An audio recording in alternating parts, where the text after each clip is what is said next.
Assalamualaikum warahmatullahi wabarakatuh. Selamat datang di Karpet Masjidku, inovator terdepan di bidang industri karpet masjid nomor 1 di Indonesia. Sejak didirikan pada tahun 2018, kami telah berkomitmen untuk menyediakan produk berkualitas tinggi serta layanan yang ramah, gesit, dan profesional. Produk dan layanan kami mencakup karpet lokal maupun Turki. Kami selalu mengutamakan kualitas dan kepuasan pelanggan dalam setiap produk dan layanan yang kami tawarkan. Dengan tim profesional yang berdedikasi dan inovatif, kami terus berkembang dan berinovasi untuk memenuhi kebutuhan pasar yang semakin kompleks. Visi kami adalah menjadi pemimpin pasar dalam industri di bidang karpet masjid. Kami berpegang teguh pada nilai-nilai integritas, inovasi, keberlanjutan, dan kerjasama untuk mendatangkan ridho Allah SWT. Kami bangga telah bekerja sama dengan berbagai perusahaan terkemuka dan memberikan solusi terbaik untuk kebutuhan mereka. Untuk informasi lebih lanjut, kunjungi situs website kami di www.karpetmasjidkuofficial.com atau hubungi kami di 0813 9825 2131. Karpet Masjidku. Ramah, gesit, profesional.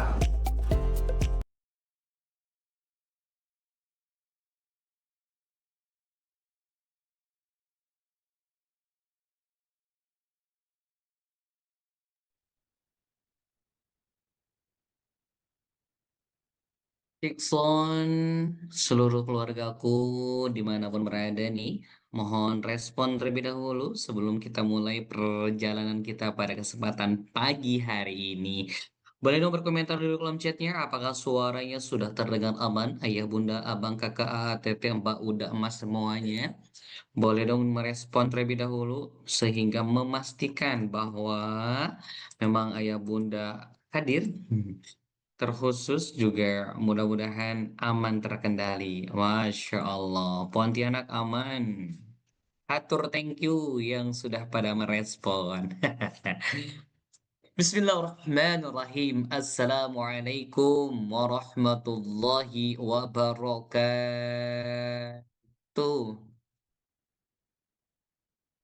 أعوذ بالله من الشيطان الرجيم بسم الله الرحمن الرحيم الحمد لله رب العالمين والصلاة والسلام على أشرف الأنبياء والمرسلين وعلى آله وصحبه أجمعين أشهد أن لا إله إلا الله وحده لا شريك له وأشهد أن محمدا عبده ورسوله لا نبي بعده اللهم صل على سيدنا محمد وعلى آله وصحبه ومن تبعهم بإحسان إلى يوم الدين خصوصا ya Allah pada kesempatan pagi hari ini seluruh keluarga besar Ruang Asa yang sudah pada nampak hadir ya Rab, semoga mereka semuanya senantiasa selalu dalam naungan ridho dan cintamu ya Rab. Terkhusus ayah bunda, abang kakak semuanya di momentum bulan Rabiul Awal bertepatan dengan tanggal 12 Rabiul Awal di mana Allah Subhanahu wa taala melahirkan ya menurunkan salah satu sosok manusia yang paling sempurna ke muka bumi ini untuk menjadi uswatun hasanah. Maka tidak henti-hentinya senantiasa lisan kita juga mengucapkan salawat kepada baginda Rasulullah Sallallahu Alaihi Wasallam. Allahumma salli ala Sayyidina Muhammad wa ala ali Sayyidina Muhammad. Semoga kelak semuanya kita akan mendapatkan syafaatul udma dan next semoga Allah Subhanahu wa taala juga atas izinnya Allah kita semuanya akan dimasukkan bersama-sama di surga dengan Rasulullah Sallallahu Alaihi Wasallam. Amin ya Allah ya Rabbal Alamin. Ayah bunda, bang kakak yang sama-sama dirahmati Allah Subhanahu wa taala, belum kelihatan ada yang open cam nih. Serasa gimana gitu? Boleh dong ayah bunda, bang kakak, apabila sedang tidak uzur syar'i, yuk ada yang open camp, sama-sama kita hadir utuh, sadar penuh pada kesempatan pagi hari ini. Karena terkhusus spesial di momentum Syahidul Ayam bertepatan dengan Maulid Nabi Muhammad Sallallahu Alaihi Wasallam, Masjid Aqsa Indonesia dalam kelasnya Ruang Asa Spesial Momentum Syahidul Ayam. Hari ini kami hadir untuk sama-sama kita berdialog interaktif terkait dengan satu pembahasan yang sangat krusial, satu pembahasan yang senantiasa selalu ingin sama-sama kita bedah, yaitu terkait dengan kesehatan versi baginda Rasulullah Sallallahu Alaihi Wasallam. Dan insya Allah pada kesempatan pagi hari ini kita akan dibersamai oleh guru yang sangat luar biasa. Beliau yang selalu memberikan inspirasi banyak hal tentu untuk seluruh warga masyarakat yang ada di Indonesia ini. Beliau yang selalu menjadi motivator kesehatan ya. Masya Allah. Insya Allah kita akan belajar pagi hari ini bersama gurunda kami tercinta, Dr. Gustav Fianza ya. Nah, oleh sebab itu ya Bunda Abang Kakak, mohon izin nih pada kesempatan pagi hari ini Al Fakir Abdul Qahar menyapa ya Bunda dan izin membersamai ini beberapa jam ke depan di kelas eksklusif Momentum Syedul Ayam bertepatan juga dengan momentum Maulid Nabi Muhammad SAW yang diselenggarakan oleh Masjid Asa Indonesia dengan satu ruang yaitu ruang asa. Masya Allah, tabarakallah. Ayo, ayah bunda, abang kakak semuanya yang sudah pada nampak hadir pada kesempatan pagi hari ini nih, kita cek-cek dulu nih. Dari daerah mana sajakah yang sudah pada hadir pada pagi hari ini, kurang lebih sudah 400 orang nih. Ya, ada dari Pontianak, ada dari Solo, ada dari Garut, dari mana lagi nih? Coba dong berkomentar di kolom chatnya yang sudah pada nampak hadir pada kesempatan pagi hari ini sebagai tanda wujud bahwa kita memang benar-benar ada di ruang Zoom hari ini dengan hadir utuh, sadar penuh untuk sama-sama kita hari ini akan mendelivery kedalaman ilmu kesehatan terutama ya. Dari Blitar oke hadir Kang Abdul, dari Brebes oke hadir, Masya Allah. Dari mana lagi nih yang sudah pada hadir pada pagi hari ini, Masya Allah.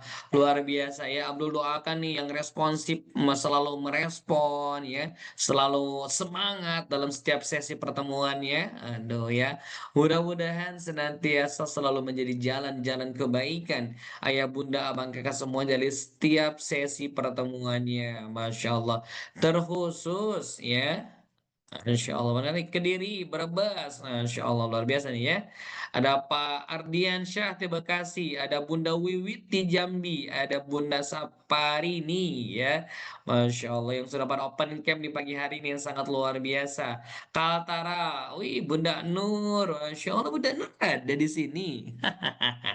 Masya Allah, Masya Allah.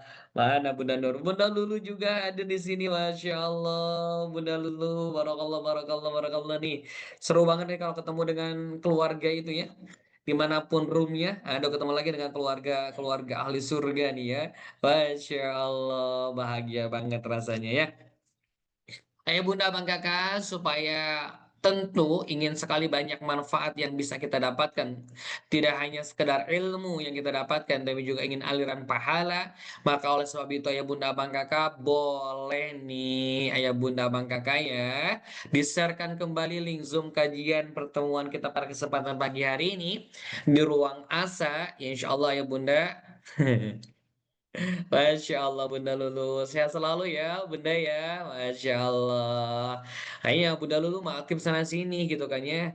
Kadang ketemu Abdul, kadang ketemu siapa gitu ya. Saking pecinta ilmunya nih ya, Masya Allah. Dan mohon izin pada kesempatan pagi hari ini nih, Abdul mengajak lagi kepada ayah bunda abang kakak. Boleh ayah bunda abang kakak halalan thayyibah untuk men-sharekan kembali link Zoom kajian pagi hari ininya. Dan juga boleh kembali diajak keluarga terdekatnya, sahabat, bestie, bahkan boleh juga nih diajak orang-orang yang kita cintai ya. Mau diumumkannya lewat grup WhatsApp juga boleh. Lewat update status mah nggak wae. Kalau nggak boleh juga Ardiansa apabila mau diumumkan tuh di speaker masjid gitu kan ya. Boleh juga tuh ya biar lebih heboh gitu kan ya. Karena memang momentum hari Jumat, Maulid Nabi ya, sekolah juga pada libur. Pada hari ini sudah persiapan nih ya, pada mau merayakan Maulid Nabi lewat sholawatan ataupun tabligul Islamiyah ya, Masya Allah. Semoga apapun yang hari ini kita akan laksanakan, tentu untuk mengisi rohani ya, kita mengecas kecintaan kita kepada baginda Rasulullah SAW, dan tentunya Masjid Asa Indonesia dalam tagline-nya itu ruang asa spesial Maulid Nabi Muhammad SAW. Tentu kita juga akan menghadirkan satu kelas yang sangat luar biasa, yang mungkin kelas ini akan menjadi satu penantian oleh seluruh keluarga dimanapun berada, karena insya Allah pagi hari ini kita akan banyak ngobrol nih bersama guru kita Dr. Gustavianza gitu kan ya, lewat terkait dengan kesehatan ala baginda Rasulullah Sallallahu Alaihi Wasallam. Nah, kita kita paham, kita sadar bahwa baginda Rasul itu ya bunda minim sekali dalam kondisi badannya sakit gitu kan ya, ataupun kurang sehat. Nah, ada apakah gitu kan ya, ada kenapa sih bisa seperti itu ya? Dan insya Allah pagi hari ini kita akan dibersamai oleh gurunya kita Dr. Gustaviansa. Namun, ayo bunda abah kakak, seperti biasa nih, kita juga jangan melewatkan momentum yang terbaik di momentum Saidul Ayam, rajanya hari di hari Jumat, dan bertepatan juga dengan momentum 12 Rabiul Awal ya, diperingati sebagai Maulid Nabi Muhammad SAW. Tentu kita juga tidak ingin menyia-nyiakan waktu yang terbaik untuk berbagi kebahagiaan. Setelah tadi men-sharekan link Zoom kajiannya, dan juga kami akan menebar kemanfaatan ayah bunda abang kakak, boleh yang mau berperan aktif ikut serta di Sufot Dakwah Masjid Asa Indonesia lewat program sedekah subuhnya, boleh ayah bunda abang kakak bisa melalui nomor rekening 727 111 ataupun Travel Swine ya 7967. Abdul ulangi ayah bunda abang kakak, silakan boleh ambil m-bankingnya, kita eksekusi berapapun rupiah yang ayah bunda abang kakak mau titipkan lewat program sedekah subuhnya lewat Masjid Asa Indonesia, boleh melalui nomor rekening 727 111 7967 atas nama Masjid Asa Indonesia. Masya Allah, tabarakallah ya bunda abang kakak. Tentunya berapa rupiah pun, tentu Allah itu tidak melihat besar ataupun kecilnya, tapi yang Allah lihat sejauh mana keistiqomahan kita dan sejauh mana keikhlasan kita dalam sama-sama kita memberikan hal-hal kebaikan untuk kemaslahatan orang banyak. Amin ya Allah ya Rabbal Alamin. Masya Allah. Semakin siang, semakin terus bertambah sahabat-sahabat kita yang hadir pada kesempatan pagi hari ini. Ya, so jangan pernah lelah dan letih untuk terus men-sharekan link Zoom kajian kita pada kesempatan pagi hari ini. Dan tentunya, insya Allah ya Bunda Abang Kakak, silakan siapkan pertanyaan-pertanyaan yang insya Allah akan didiskusikan dengan gurunda kita, Dr. Gustavianza pada kesempatan pagi hari ini. Karena jujur aja loh Bu, jarang banget nih kita bisa ngobrol langsung gitu kan ya, bisa diskusi langsung dengan Dr. Gustav gitu kan ya, di sesi-sesi kelas-kelas yang lainnya. Tapi momentum pagi hari ini spesial banget, ruang asa menghadirkan Q&A selama beberapa jam ke depan ya, untuk seraya kita ingin bisa memfasilitasi ayah bunda abang kakak bertanya. Mungkin ada sedikit keluhan dan lain sebagainya. Tentu terbingkai di momentum Maulid Nabi Muhammad SAW, dan kita akan belajar bagaimana sih sehatnya ala baginda Rasulullah Sallallahu Alaihi Wasallam. Masya Allah. Ingin ayah bunda selalu sehat, ingin? Coba mana yang ingin? Boleh dong, saya ingin sehat Kang. Walaupun sudah sehat ya. Oke, Masya Allah ya.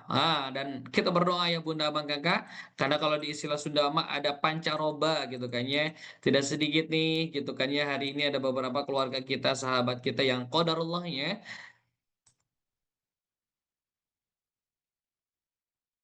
sedang dalam kondisi lagi kurang sehat, ayah bunda abang kakak semuanya ya. Maka di momentum pagi yang sangat luar biasa pagi hari ini nih, kita sama-sama memohon kepada Allah Subhanahu wa taala, semoga apabila keluarga kita ingin sehat walafiat ya Kang, alhamdulillah saya juga ingin sehat, betul ya. Ingin sehat gitu kan ya, badan kita ingin sehat, tapi sehatnya kita tentu ingin membawa terus diri kita dalam kondisi beriman, bertakwa dan terus lebih mendekatkan diri kepada Allah Subhanahu wa taala. Betul gak Ayahanda Ardiansyah ya? Karena kalau sakit menyerang kita, rasanya ibadah juga menurun ya ayahnya. Bunda Lulu kan gitu ya. Maka kalaupun sehat juga kadang mah jadi ujian juga ya. Ketika sehat kita tetap banyak ngelanturnya tuh sana sini ya. Main tidak henta, tidak lelah, tidak henti gitu kan ya. Tapi ingin kondisi sehat kita selalu dalam kondisi terbingkai dalam hati kita beriman dan bertakwa kepada Allah Subhanahu wa taala. Dan Masya Allah banget nih pada kesempatan pagi hari ini spesial di momentum Maulid Nabi Muhammad Sallallahu Alaihi Wasallam, Masjid Asa Indonesia menyiapkan ruang asa spesialnya berdialog interaktif langsung bersama gurunda kami tercinta yang selalu menebar manfaat ke seluruh Nusantara Indonesia khususnya umumnya di dunia ini. Kita akan sapa dulu beliau dengan sapaan penuh cinta, sapaan para penghuni surga, dan sapaan penuh rasa kangen Abdul kepada beliau nih. Assalamualaikum warahmatullahi wabarakatuh. Gurunda kami tercinta, Dr. Gustavianza, Masya Allah. Waalaikumsalam warahmatullahi wabarakatuh. Kang Abdul, Bapak Ibu, saya minta maaf tadi ada sedikit kendala mau gabung Zoom, laptop yang saya pakai ini kok ngadet ya, mati hidup. Dihidupin terus nanti tiba-tiba shutdown sendiri.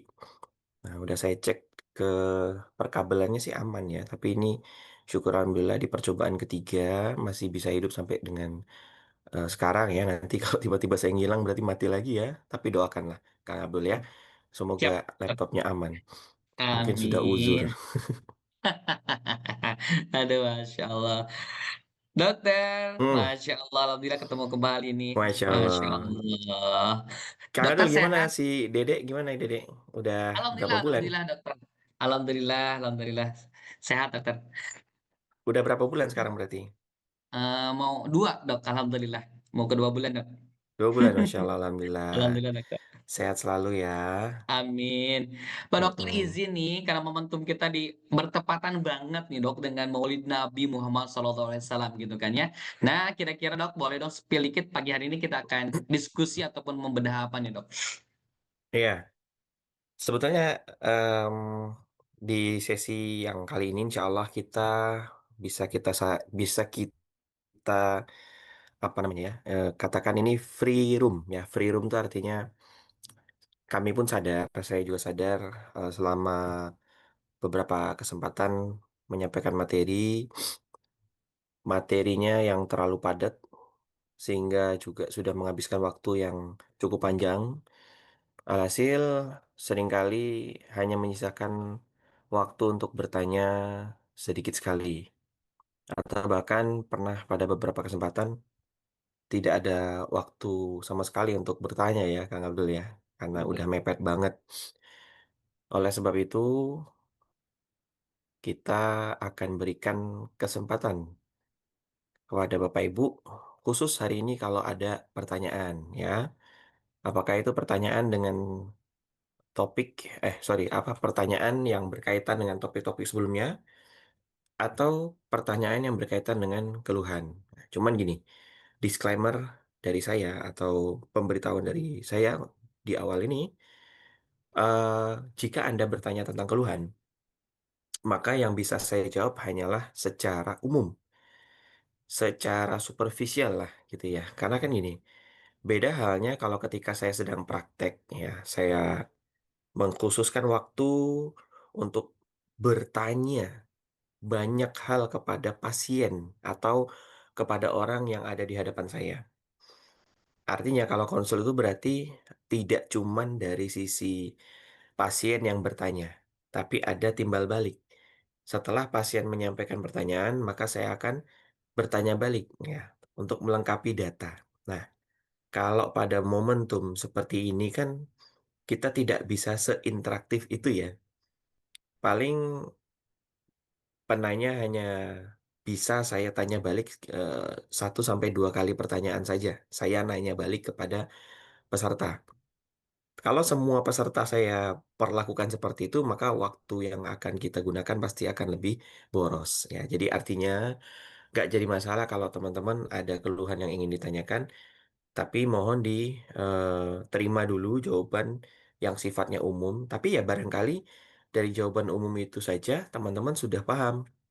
Teman-teman bisa mempraktekannya sehingga bisa mendapatkan kesembuhan insya Allah. Dan ini ya kita spesial Maulid Nabi di mana kita tahu di berapa sekarang Hijriah 7 dok. 1447 Hijriah ya Jadi, berarti ya segitu juga ya lebih mungkin lebih lebih berapa tahun ya kalau kita ukur sampai di tahun kelahirannya Nabi Muhammad SAW. Kan kalaupun Nabi Muhammad diangkat sebagai Nabi dan Rasul itu kan pada usia 40 tahun lah ya. Tapi intinya saya ingin mengajak teman-teman kita ambil semangatnya atau spiritnya bahwa Nabi Muhammad itu bukan terlahir untuk mengharam-haramkan sesuatu, tapi sebaliknya, justru ada banyak hal yang tadinya haram, yang kemudian atas izin Allah, atas perintah Allah, lewat wasilah baginda Nabi Muhammad SAW, hal-hal tersebut dihalalkan di sisi Allah Subhanahu wa Ta'ala. Salah satunya ialah dari sisi pengobatan. Banyak ternyata. Ada pengobatan bekam basah yang akhirnya berubah menjadi nama bekam sunnah. Kemudian ada pengobatan yang namanya ruqyah, ya. Jadi bisa kita ambil dua contoh pengobatan ini saja, yang awalnya sebelum apa ya dihalalkan. Dua pengobatan ini adalah pengobatan yang tabu pada saat itu. Kenapa? Karena bekam basah pada saat itu metodenya sangat-sangat jauh dari nilai-nilai keislaman. Kenapa kok saya ngomong gitu? Karena Bapak Ibu perlu diketahui bahwa zaman dulu bekam laki-laki bisa membekam perempuan. Sebaliknya perempuan, tabib-tabib perempuan bisa membekam laki-laki. Maka potensi-potensi zina dan pelecehan pasti tinggi. Kemudian ketika praktek bekam, ketika kop, waktu itu kan bukan pakai kop ya, pakai apa itu culak atau tanduk ya, tanduk hewan, kemudian ditempelkan ke kulit orang. Nah, selama proses bekam itu, maka si tabibnya itu akan melakukan jambi-jambi. Nah, itu kan sudah menyimpang ya. Sisi tauhidnya udah nggak ada lagi tuh, ya, ya. Tauhid dari peninggalan ajaran sebelumnya maksudnya. Sebelum Rasul menyampaikan ajaran yang baru. Nah, kemudian ruqyah. Kalau Bapak Ibu tahu, arti kata ruqyah itu adalah jampi-jampi. Ruqyah itu arti katanya jampi. Nah, tapi dengan adanya Rasul, Rasul kemudian menghalalkan atau membuat hukum tersebut menjadi halal atas izin Allah. Maka sebutannya jadinya ruqyah syar'iyah. Nah, dan itu termasuk ke dalam jenis pengobatan. Pengobatan hati, pengobatan fisik juga bisa. Karena setelah kita coba melakukan pengamatan dan praktik gitu ya, ternyata nggak sedikit juga penyakit yang diakibatkan karena emosi negatif. Dan juga ada penyakit-penyakit yang muncul karena gangguan jin maupun syaitan. Nah, tapi ini pun nggak semua orang bisa mempercayainya. Ya, alhasil terapi ruqyah syariah ini cukup efektif untuk mengobati penyakit-penyakit seperti itu. Nah, maka kita yang hidup sebagai umatnya Nabi Muhammad SAW ini, semoga semoga kita bisa ambil kebaikan dari kehadiran beliau. Ya, beliau aja nggak pernah mengharam-haramkan sesuatu kecuali atas perintah Allah. Maka teman-teman yang belajar sama Dr. Gustaf di Masjid Asa Indonesia ini, pesan dari saya adalah ketika Anda sudah pintar, sudah mahir memilih makanan, memilih aktivitas yang membawa kebaikan untuk tubuh kita, maka jangan pernah kita mengharamkan apapun selain yang sudah diharamkan oleh Allah dan Rasul-Nya, termasuk hal makanan. Jadi, teman-teman sudah paham bahwa gorengan itu banyak mudorotnya. Teman-teman sudah paham bahwa sebaiknya menghindari gula pasir. Tapi kalau teman-teman berada dalam satu kondisi tidak punya pilihan lain selain makan contoh gorengan atau gula pasir, apalagi makanan cepat saji, ya nggak apa-apa tetap dimakan dengan berdoa lah. Allah, semoga makanan ini tetap membawa kebaikan pada hamba. Hamba nggak punya pilihan. Gimana ceritanya nggak punya pilihan? Ya, jadi contohnya gini. Misal, bagi yang masih punya orang tua ngundang ke rumah, makan-makan. Dan ternyata orang tua masak, apa ya, ada gorengannya ya, maksudnya bakwan goreng, kemudian atau udang goreng gitulah ya. Dan sementara kita lihat tidak ada makanan yang kita tahu lebih banyak eh, manfaatnya ya. Nah, maka ya sudah, apa yang ada itu dimakan. Jangan kemudian kita menghardik. Apalagi kalau kemudian kita menolak. Nah, ini ingat, ini yang memberikan makan adalah orang tua. Kita harus pastikan kita tetap menjaga perasaannya. Nah, gitu ya. Kemudian yang kedua, kalaupun teman-teman melihat ada makanan yang tidak sehat lewat di depan Anda, jangan kemudian mengatakan, ih, makanan nggak bagus tuh. Nah, nggak boleh ya. Pesan dari Nabi Muhammad SAW adalah kita tetap menghormati yang memberikan kita makan dan jangan menghina atau suuzon sama makanan. Nggak boleh. Kalau ada makanan itu di depan kita dan kita nggak punya pilihan, ya udah, jangan dikata-katain. Udah makan aja dengan penuh rasa syukur. Karena kalau kata orang-orang zaman dulu ya, kalau kita nolak makanan sama dengan nolak rezeki. Nah, tapi kalau kita mensyukuri makanan, maka itu tandanya kita siap untuk menerima rezeki-rezeki baru. Nah, yang seperti ini gitu loh ya, teman-teman ya. Kita tuh harusnya ngikutin ajaran Rasul tuh jangan cuman perihal ibadahnya saja. Karena gini, di dunia ini tuh ada tiga ilmu besar.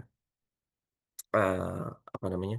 Ilmu besar yang pertama itu adalah yang mempelajari soal ibadah atau tentang tauhid kita kepada Allah Subhanahu wa taala. Itu ilmu yang besar nomor satu. Ilmu besar nomor dua adalah tentang muamalah, interaksi kita kepada orang lain, interaksi kita kepada orang tua, kepada anak, kepada suami, kepada sahabat. Ilmu kita ketika berdagang, ilmu kita ketika menyelesaikan sesuatu perkara, nah itu muamalah. Dan ternyata ilmu besar nomor tiga itu adalah tentang kesehatan. Siapa yang baru tahu? Dan itu semuanya sudah baginda Nabi Muhammad SAW ajarkan kepada kita. Nah, mudah-mudahan di momen Maulid Nabi kita bisa muhasabah, kita bisa ambil segala kebaikan terbesar, sebesar-besarnya kita ambil kebaikan untuk bisa kita praktekkan kembali dalam kehidupan kita. Gitu Kang Abdul. Wah, ini baru pembukaan ya udah lebar ya ternyata. Kok saya kebablasan ya. Monggo, saya kembalikan dulu ke Kang Abdul. Masya Allah.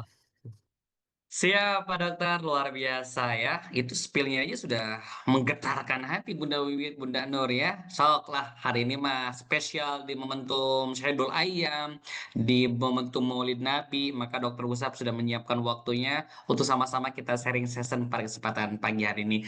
Namun sebelum panjang lebar ya Bunda, yuk mari sama-sama kita simak dulu video bumper berikut ini. Selamat menyaksikan.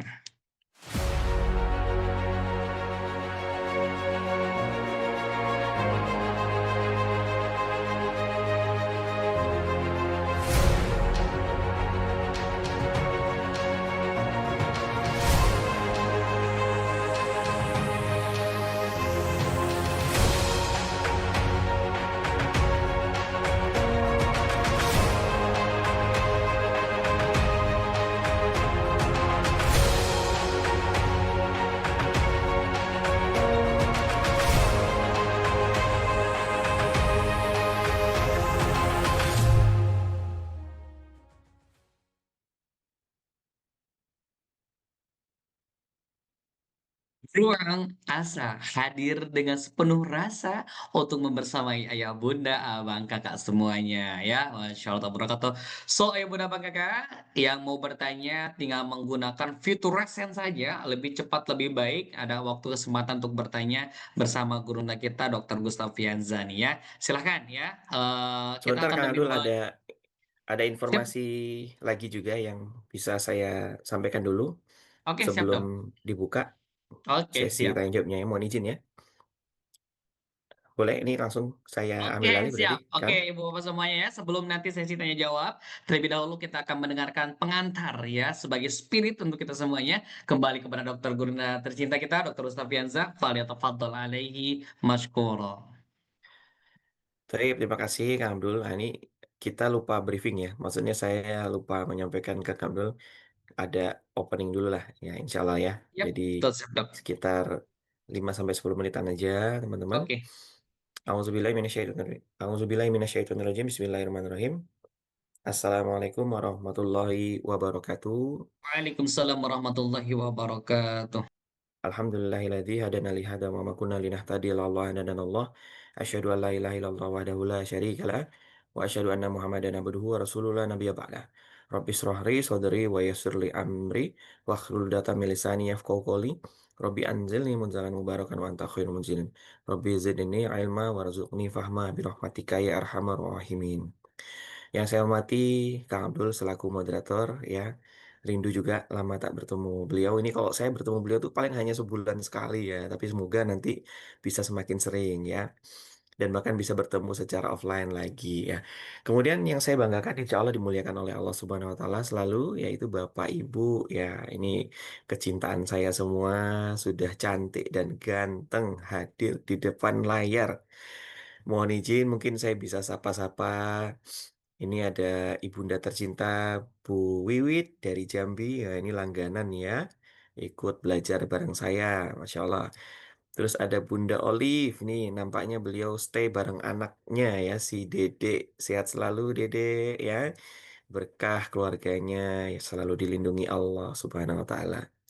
Kemudian ada Bunda Lulu Sugiharti. Ah, ini dari mana nih Bunda Lulu? Ya, semoga sehat selalu, bahagia selalu. Tuh, udah cantik dengan jilbab warna putih apa kuning itu Bun ya?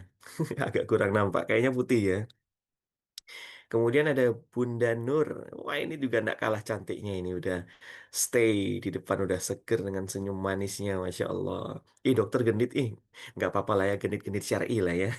Bercanda. Lalu kemudian ada Ayahanda Adriansah di Bekasi ya. Bekasi aman Ayahanda ya. Tidak ada apa namanya keributan ya di sekitar ya. Semoga aman selalu. Ayahanda juga kalau berkendara hati-hati ya.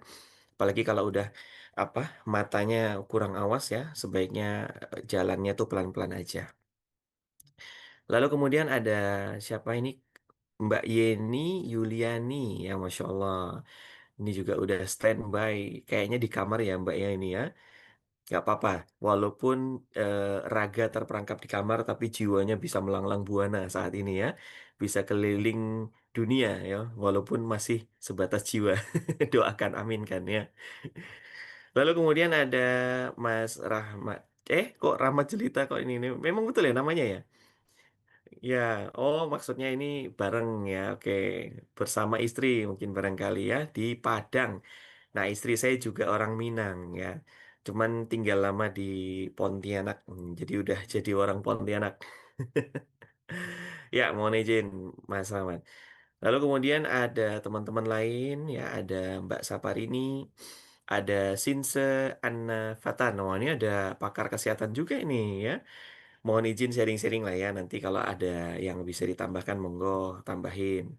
Kemudian ada Sumarmi Brebes, ya ada Lili, Neneng, Gun Gun Gunawan, ada Olvi, Aisyah, kemudian ada Om Supri. Wah ini udah pakai namanya Om Supri bahkan ya. Dan Bapak Ibu yang lainnya. Oh ada guru saya juga ini ya. Ada senior saya Ibu Dokter Darmaneli dari Kalimantan Barat. Benar gak ya ini ya Bu Dokter ya? Tapi kalau betul ini Bu Dokter, salam hormat dari saya ya. Saya juniornya Dokter Darmaneli. mohon izin lah di sini saya berbagi sharing-sharing lah ya, berbagi manfaat, berbagi ilmu, ya monggo. Dan gini teman-teman, ada beberapa apa namanya ya, cerita atau kabar yang bisa saya sampaikan dari hasil eh, riset kecil-kecilan yang berdasarkan data di tahun 2019 lalu, tentunya sebelum COVID ya. Jadi Indonesia itu ada mendapati predikat atau ya mungkin ini bisa dikatakan prestasi, tapi sayangnya prestasinya kurang baik ya.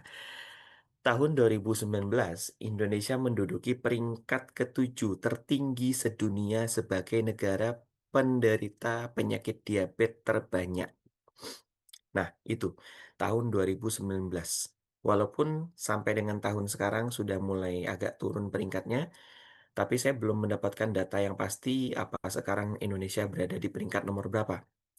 Tapi, teman-teman, dari ratusan negara di dunia, Indonesia menduduki peringkat ketujuh sebagai negara yang terbanyak penderita diabetesnya.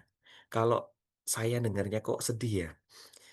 Kenapa kok sedih? Karena Indonesia itu kan mayoritas Muslim.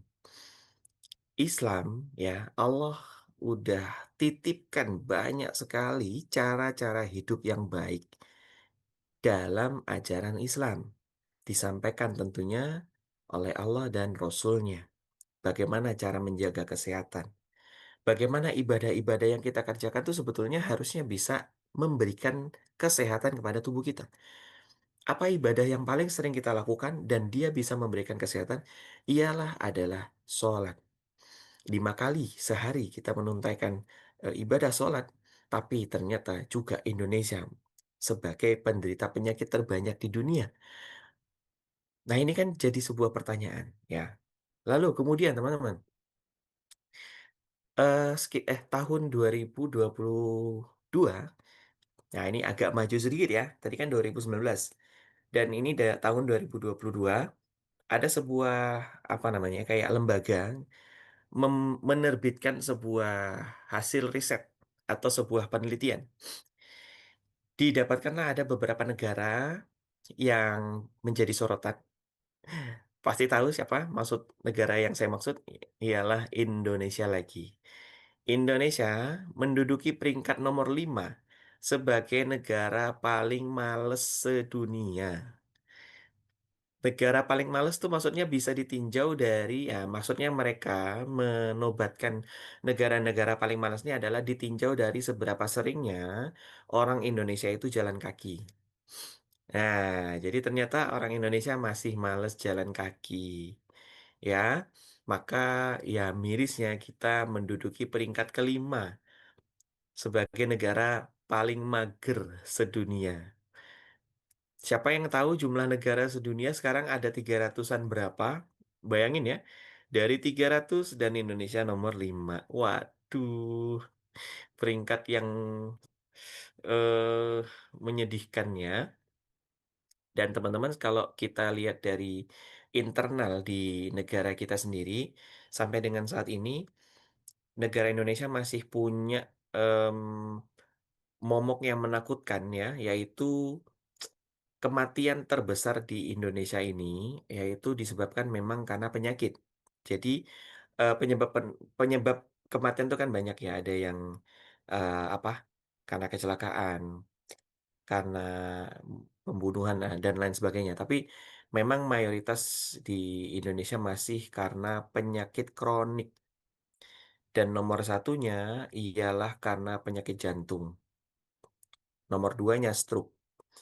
Dan kalau boleh saya ambil benang merahnya, penyakit kronik sebagian besar disebabkan karena konsumsi gula pasir atau gula-gula buatan. Gula buatan ada dalam makanan dan minuman, terutama dalam makanan dan minuman kemasan. Ya, jadi ketika teman-teman sudah mengikrarkan diri untuk hidup tanpa gula, teman-teman harus tahu gula itu ada banyak. Ada gula alami, ada gula buatan. Kalau ditinjau dari sisi originalnya, ya, origin, sorry, bukan origin. Bukan original, tapi originnya atau asal muasalnya. Jadi pembagian gula itu ada tiga. Sepengetahuan saya ya. Pembagian pertama berdasarkan originnya. Origin itu adalah asal muasal, yaitu ada gula alami, ada gula buatan. Dok, gula buah termasuk gula alami atau buatan? Ya, gula buah-buahan tergolong gula yang alami. Gula yang ada dalam sayur-sayuran juga termasuk gula alami. Gula yang berasal dari madu termasuk juga gula alami. Sedangkan selain itu berarti termasuk gula buatan, ya. Gula buatan tuh yang kita taruh di dapur itu ya, kristal-kristal itu. Kemudian yang ada di dalam makanan dan minuman itu juga termasuk gula buatan. Kemudian pembagian gula yang kedua berdasarkan gugus gulanya. Nah, ini agak rumit, tapi ya nice to know lah. Maksudnya bisa sedikit-sedikit nyangkut ya. Sambil mungkin saya bantu tuliskan. Jadi nanti selesai saya ngomong, tulisannya pun bisa saya enter ya. Jadi gula yang pertama adalah yang namanya gula sederhana. Gula apa? Sederhana. Gula sederhana dibagi menjadi tiga. Yang pertama, glukosa. Contoh makanan yang mengandung glukosa itu ya ada nasi, madu, ubi, dan tepung. Nah, itu mengandung glukosa. Gula sederhana yang kedua ialah fruktosa. Nah, itu diambil dari kata fruit. Fruit bahasa Inggris dari buah-buahan. Nah, jadi fruktosa itu ya adalah gula-gula yang terkandung di buah-buahan, kemudian yang terkandung di sayur-sayuran. Nah, itu fruktosa. Kemudian gula sederhana yang ketiga ialah galaktosa. Galaktosa adalah yang ada di dalam susu murni atau asli. Jadi, air susu ibu, kemudian susu kambing langsung dari peternakannya, susu sapi, itu masih mengandung gula sederhana yang namanya galaktosa. Kemudian kita pindah ke gugus gula yang eh, apa namanya ya? Yang di atas sederhana. Ini saya kasih nama gugus gula sederhana itu adalah monosakarida ya. Lawan kata sederhana apa ya? Kok saya lupa ya? Sederhana, kemudian kalau yang kompleks, sorry. Kompleks ya. Nah, kompleks ini dibagi dua. Disakarida, dan yang kedua, polisakarida. Wah, makin jelimet ya. Nah, disakarida punya kelompoknya lagi, namanya maltosa.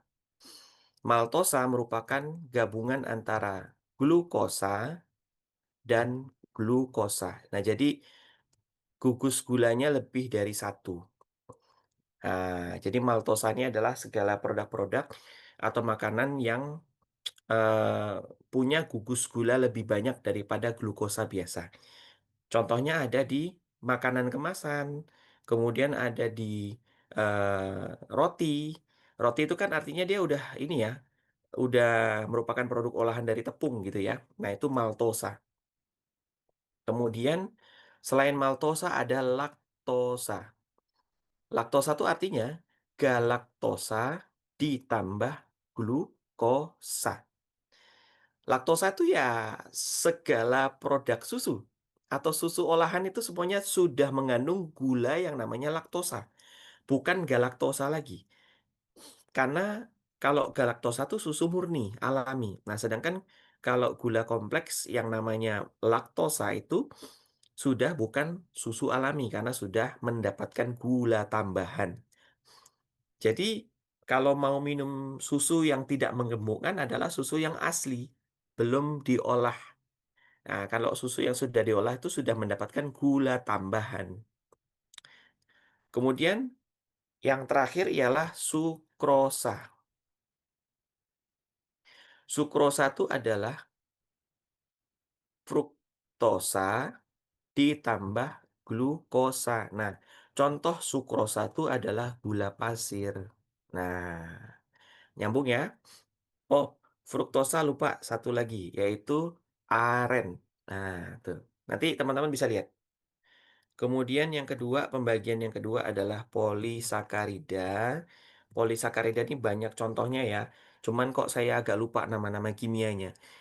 Jadi saya cuman ngasih contohnya aja ya. Polisakarida tuh ada pada nasi yang sudah diolah ya. Kemudian produk-produk turunan tepung ya, itu juga termasuk polisakarida. Kemudian gula buatan untuk pemanis tambahan. Nah, itu biasanya mengandung polisakarida. Nah, tuh. Silahkan baca, itu pembagian gula. Gula pasir termasuk sukrosa. Dia sudah punya gugus gula yang kompleks. Tidak cuman fruktosa saja, walaupun gula pasir diiklankan, wah ini adalah gula tebu. Ya, memang betul, dia ada kandungan tebu, tapi bukan berarti berasal dari tebu. Nah, bedakan ya, berasal dari tebu sama mengandung tebu. Bisa dibedakan istilah tersebut? Berasal dari tebu, itu istilah pertama, istilah keduanya mengandung tebu. Kalau yang istilah kedua mengandung tebu, ya berarti kan yang penting ini dalamnya ada kandungan tebu udah selesai gitu. Nggak peduli berapa persen kandungannya. Walaupun cuma 10%, 20% tetap dia diiklankan sebagai gula tebu. Padahal cuma 20%.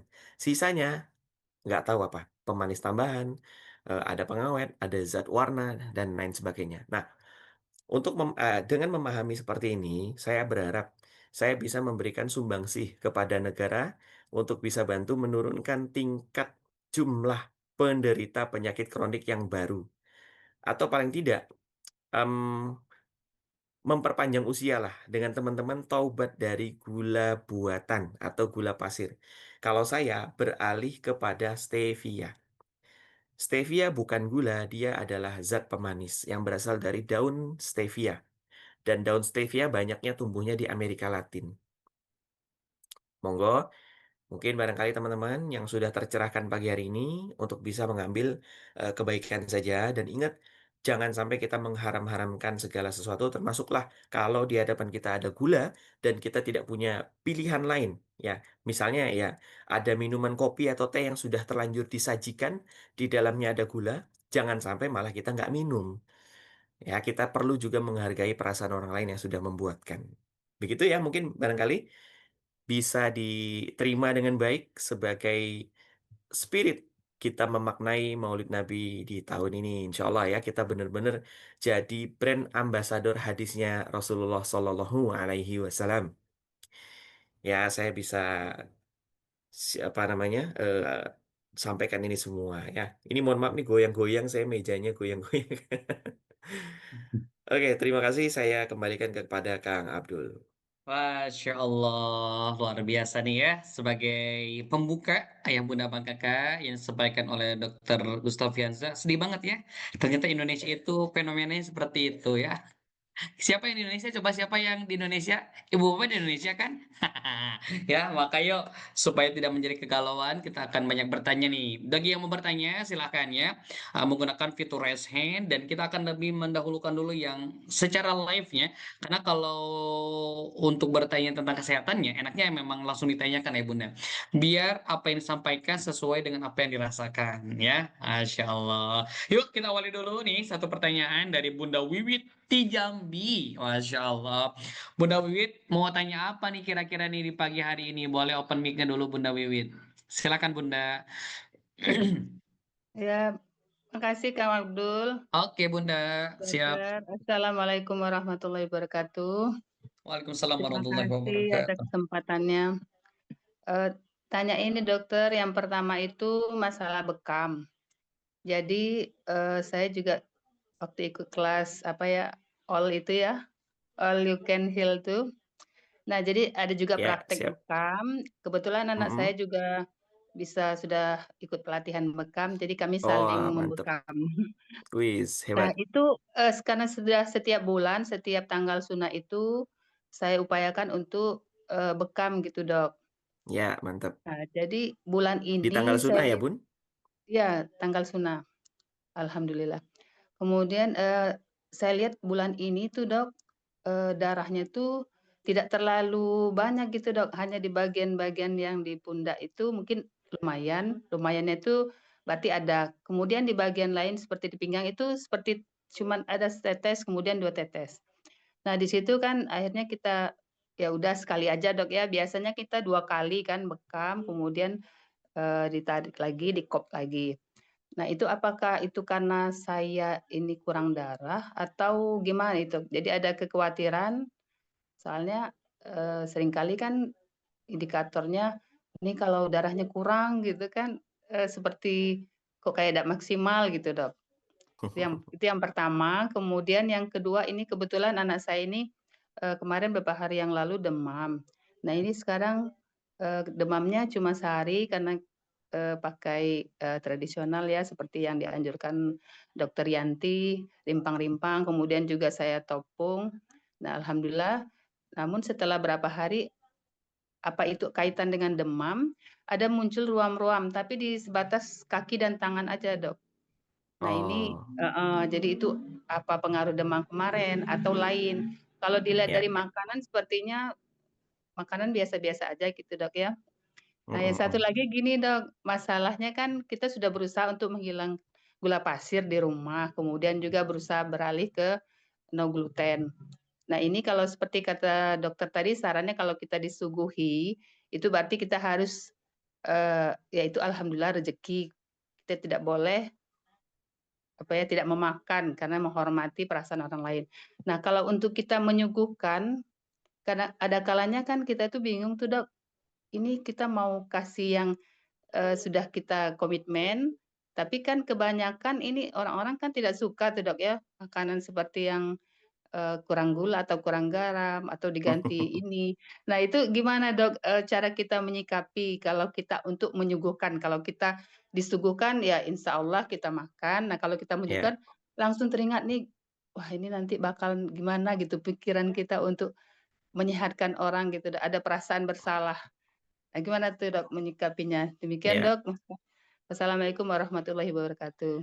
Waalaikumsalam Waalaikumsalam warahmatullahi warahmatullahi wabarakatuh. wabarakatuh. Ya, ada 3 pertanyaan berarti ya. Kalau sampai Iya. dengan detik ini sih saya masih ingat apa 3 pertanyaan itu. Cuma nanti Mhm. kalau saya jawab pertanyaan yang satu kepanjangan, terus lupa, nanti tolong diingetin ya.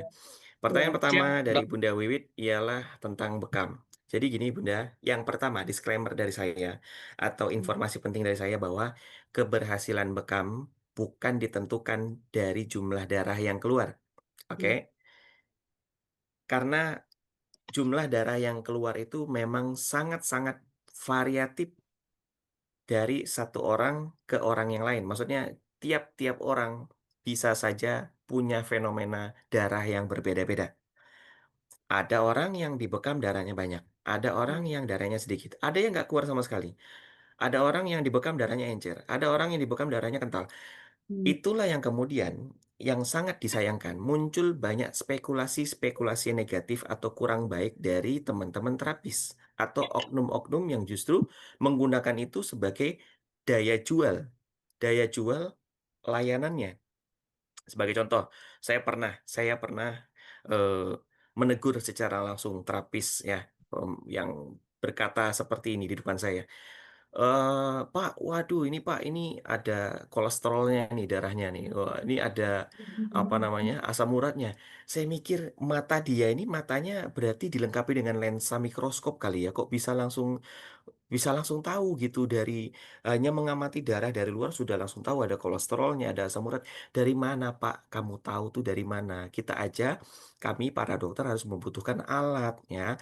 Jadi nggak ada satupun indikator yang menunjukkan bahwa ada kolesterol dan asam urat di dalam darah tanpa menggunakan alat bantu. Nggak bisa. Kalau boleh tanya, kalau belum percaya, tanya bahkan sama Dr. Zaidul Akbar sebagai Ketua Perkumpulan Bekam Indonesia. Beliau pasti juga nggak bisa menyatakan ini darah ada kolesterolnya tanpa melakukan pemeriksaan secara laboratoris, ya. Jadi dengan adanya forum seperti ini, saya bersyukur bisa menjelaskan. Jadinya semoga siapa tahu di apa namanya forum ini ada terapis yang aktif membekam klien keluar. Kalau Bunda Wiwit ini kan masih internal ya, bersama keluarga Ramadan. saja gitu kan. Nah, kepada siapapun penggiat bekam sunnah, saya titip pesan yang nomor satu, tetap jaga profesionalitas. Ya, salah satu profesionalitas yang kita wajib jaga adalah sterilisasi dalam kita mengerjakan bekam. Jarumnya setiap orang harus diganti. Alat tusukan jarumnya harus dibersihkan menggunakan alkohol setiap ganti klien.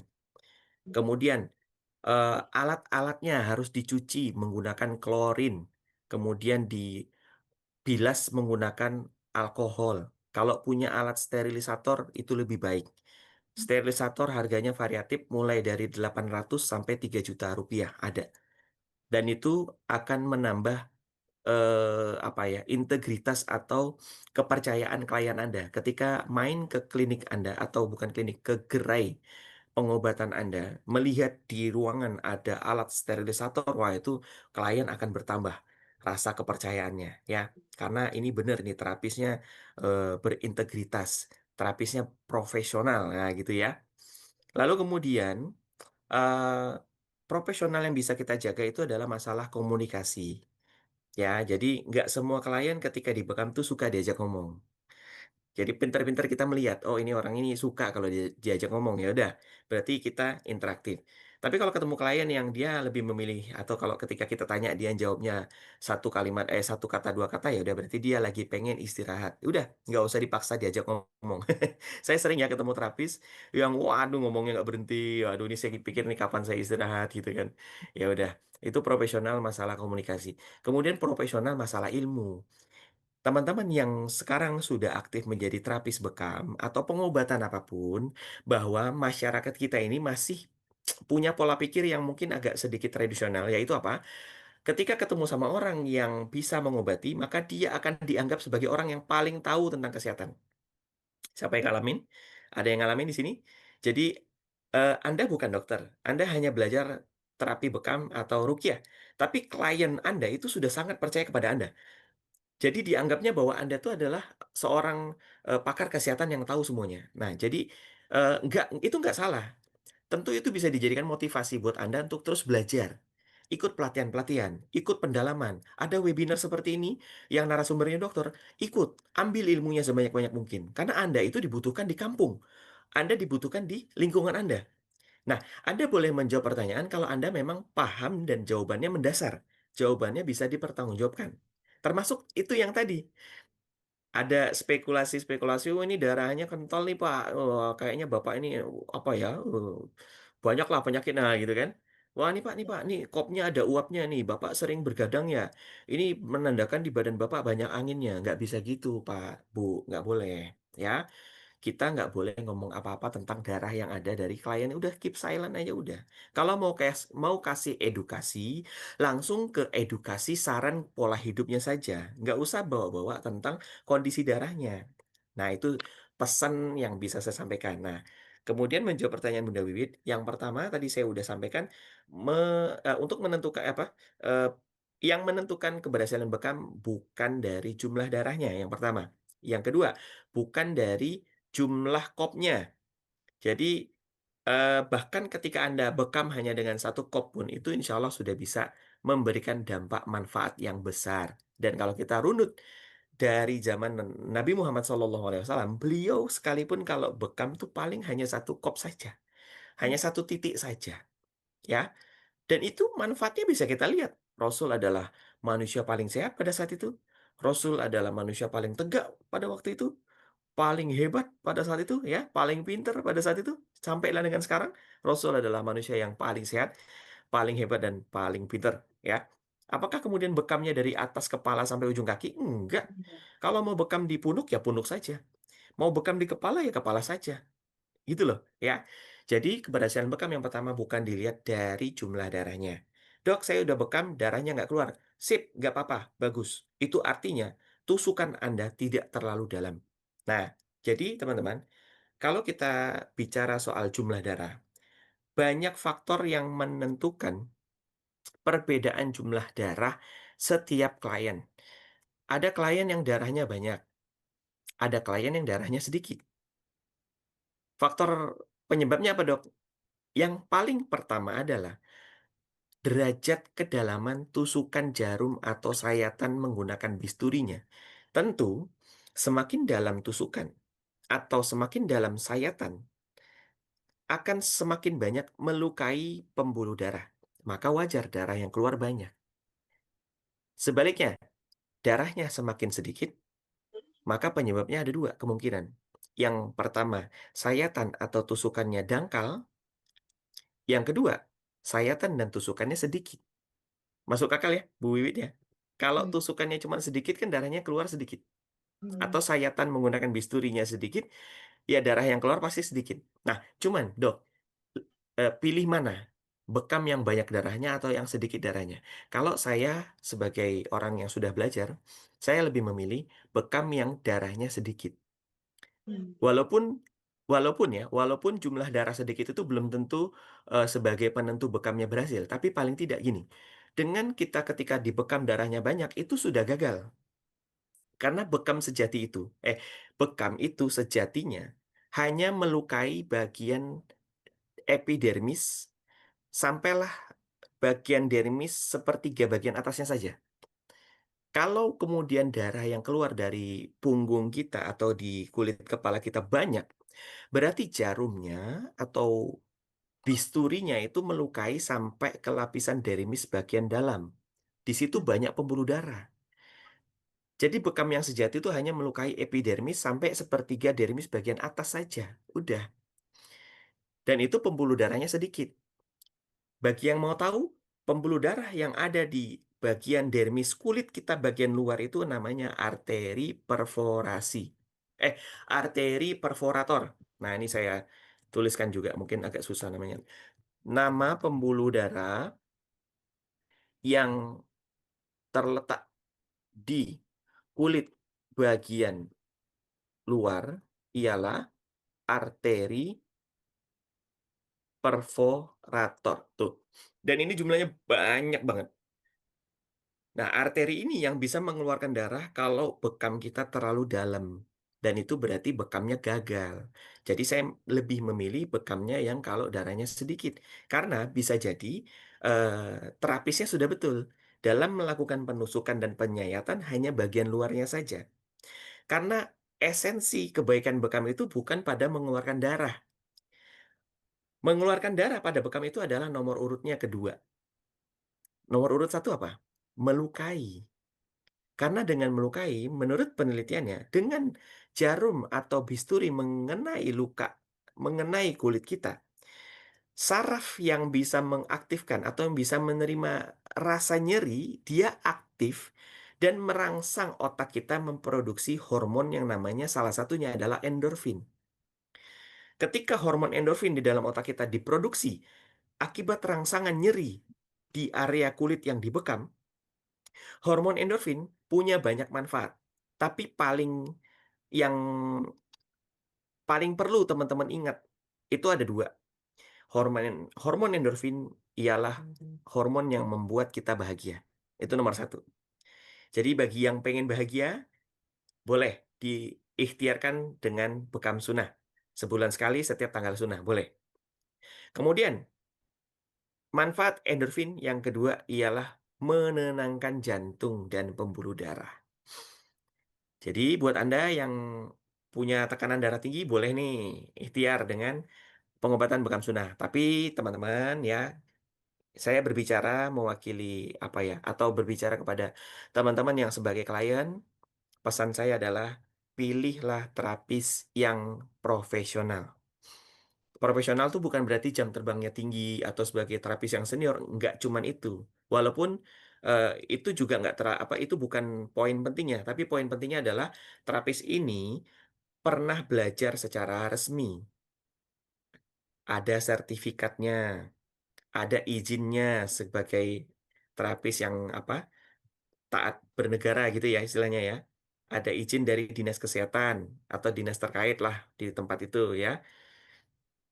Jadi ada sertifikatnya, ada legalitasnya. Nah itu loh. Karena dengan ada sertifikat dan legalitas berarti dia insya Allah sudah terjaga komitmen untuk praktek secara profesional. Dok, saya terapisnya datang ke rumah. Nggak apa-apa, kan kalau datang ke rumah juga dia adalah terapis yang terlatih, gitu kan?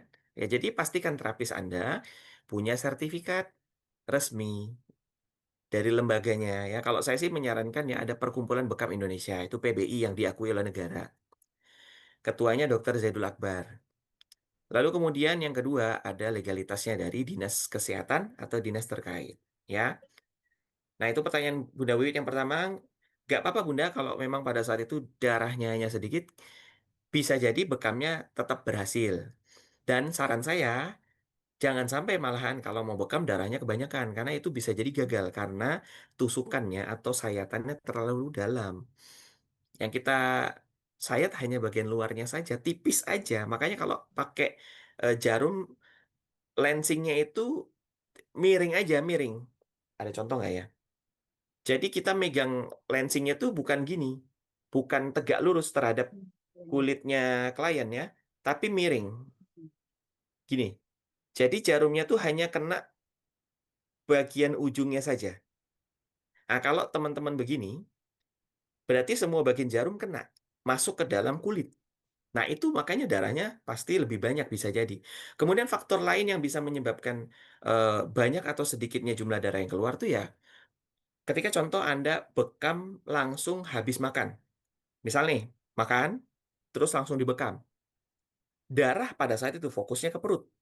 Jadi ketika dibekam punggungnya, darahnya bisa saja keluarnya hanya sedikit karena fokusnya ke perut. Itu yang kedua. Makanya dianjurkan kalau mau bekam, jarak antara makan dan bekam itu biasanya 2 jam. Dianjurkannya. Supaya darah kita udah fokus kembali ke tubuh. Nggak cuma terfokus di pencernaan.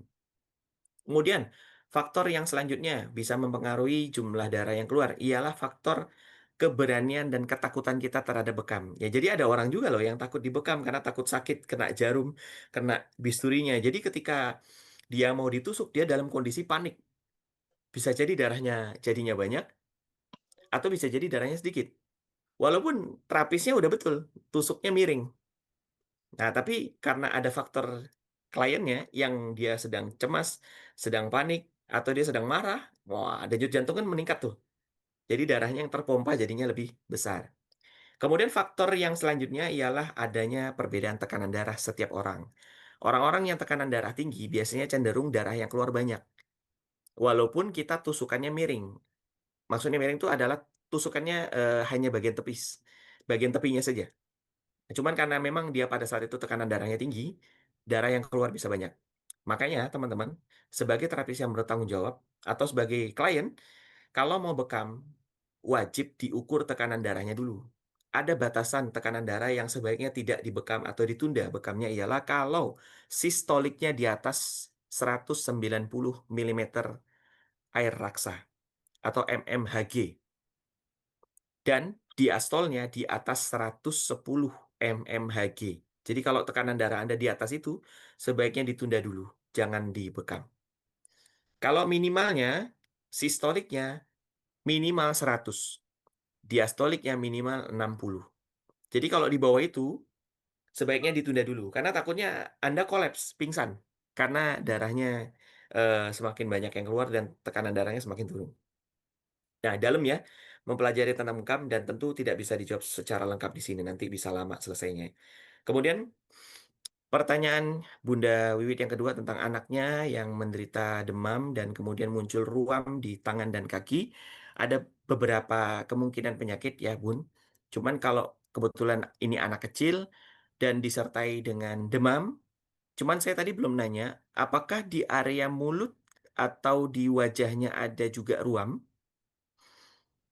Kalau ruamnya juga ada di area mulut, walaupun hanya 1 titik atau 2 titik saja, bintil, adakah? Nggak ada, Dok. Cuman di Hanya di... tangan sama iya, tangan sama kaki sampai ke Oke, paha gitu. Tetap kita boleh mencurigai adanya kemungkinan terkena flu Singapura atau hand, foot, and mouth disease (HFMD). Hand, foot, and mouth disease. Jadi penyakit ruam yang munculnya di kaki, tangan, dan mulut. Dan jangan khawatir, ini bisa sembuh. Cuman dia bisa menular ke sesama anak kecil. Ya, jadi kalau ketika anak kita terkena penyakit itu, ya kita isolasi sebentar, ya kurang lebih 2 pekan di rumah aja, nggak usah main-main dulu di luar, supaya penyakitnya nggak muter-muter situ, ya. Sudah Tapi dewasa dong? sudah dewasa Udah ya, iya, tetap bisa dua kena. puluh oh bisa. Tetap bisa kena. Ya, Hmm. saya mendapati 3 klien yang usianya remaja masih bisa terkena apa namanya flu Singapura. Cuman yang jarang itu adalah orang-orang yang di atas 35 atau 30 tahun itu jarang. Bahkan saya nggak pernah ketemu.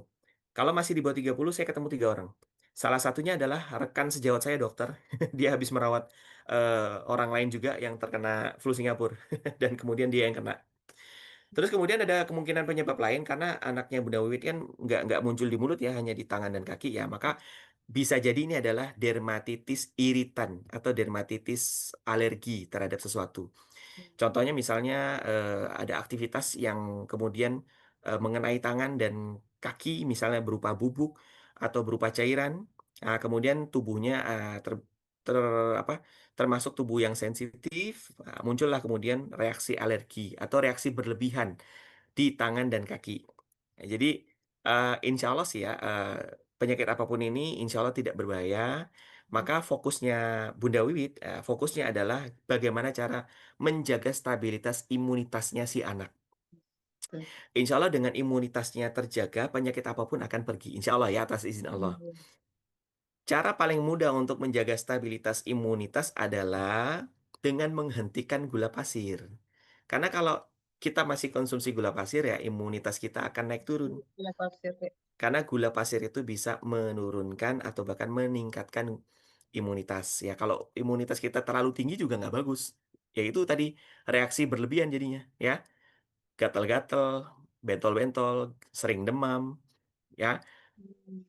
Terus kemudian makanan kedua yang bisa bantu, sorry, jenis makanan yang pertama tadi adalah gula pasir, dia bisa menurunkan dan bisa meningkatkan imunitas ya, tapi secara berlebihan. Nah, makanan kedua yang sebaiknya dihindari adalah segala makanan yang mengandung gluten. Karena gluten bisa sangat-sangat meningkatkan sistem imun. Gara-gara gluten merusak mikrobia atau mikrobiota di dalam usus. Karena Gluten imun deh. dapat Itulah kata merusak. kita tadi. Gluten itu adalah makanan yang semuanya mengandung gandum atau yang terbuat dari gandum. Ya, terigu, tepung gandum, susu gandum, kemudian cuka gandum itu semuanya mengandung gluten. Nah, dengan demikian, gluten tersebut mengacaukan keseimbangan bakteri baik yang ada di dalam usus. Gara-gara bakteri baik di dalam ususnya kacau, maka usus kemudian memproduksi sistem imun secara berlebihan. Alhasil apa? Malah sistem imunnya menggerogoti tubuh kita sendiri. Itu yang kita takut. Ibaratnya kalau sebuah negara ada tentara, maka tentaranya malah membunuh-bunuhi rakyatnya sendiri. Itulah penyakit autoimun. Gitu ya. Itu penyakit itu jawaban pertanyaan Bu Dawi yang kedua.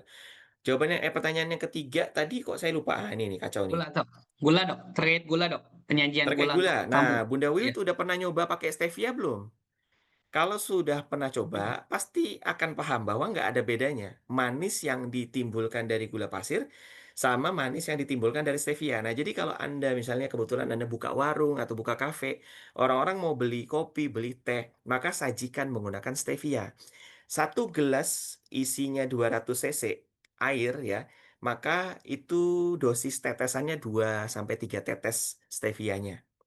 Aduk sampai rata, nah itu sudah manisnya sama seperti kita menggunakan gula pasir. Jadi sehingga orang nggak akan sadar, nggak akan tahu bahwa ini bukan pakai gula pasir.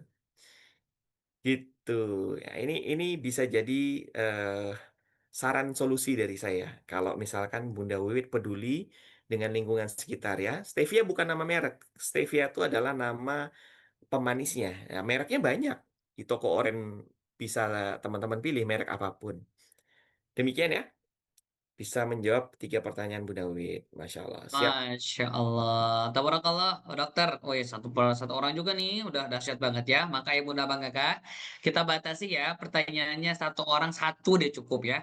Dan apabila ada yang sudah bertanya, gak usah ditanyain lagi, karena satu pertanyaan akan mewakili oleh semua jamaah ya. Oke, kita lanjut nih kepada Bunda Olive. Boleh Bunda Olive mau bertanya apa? Boleh open mic-nya.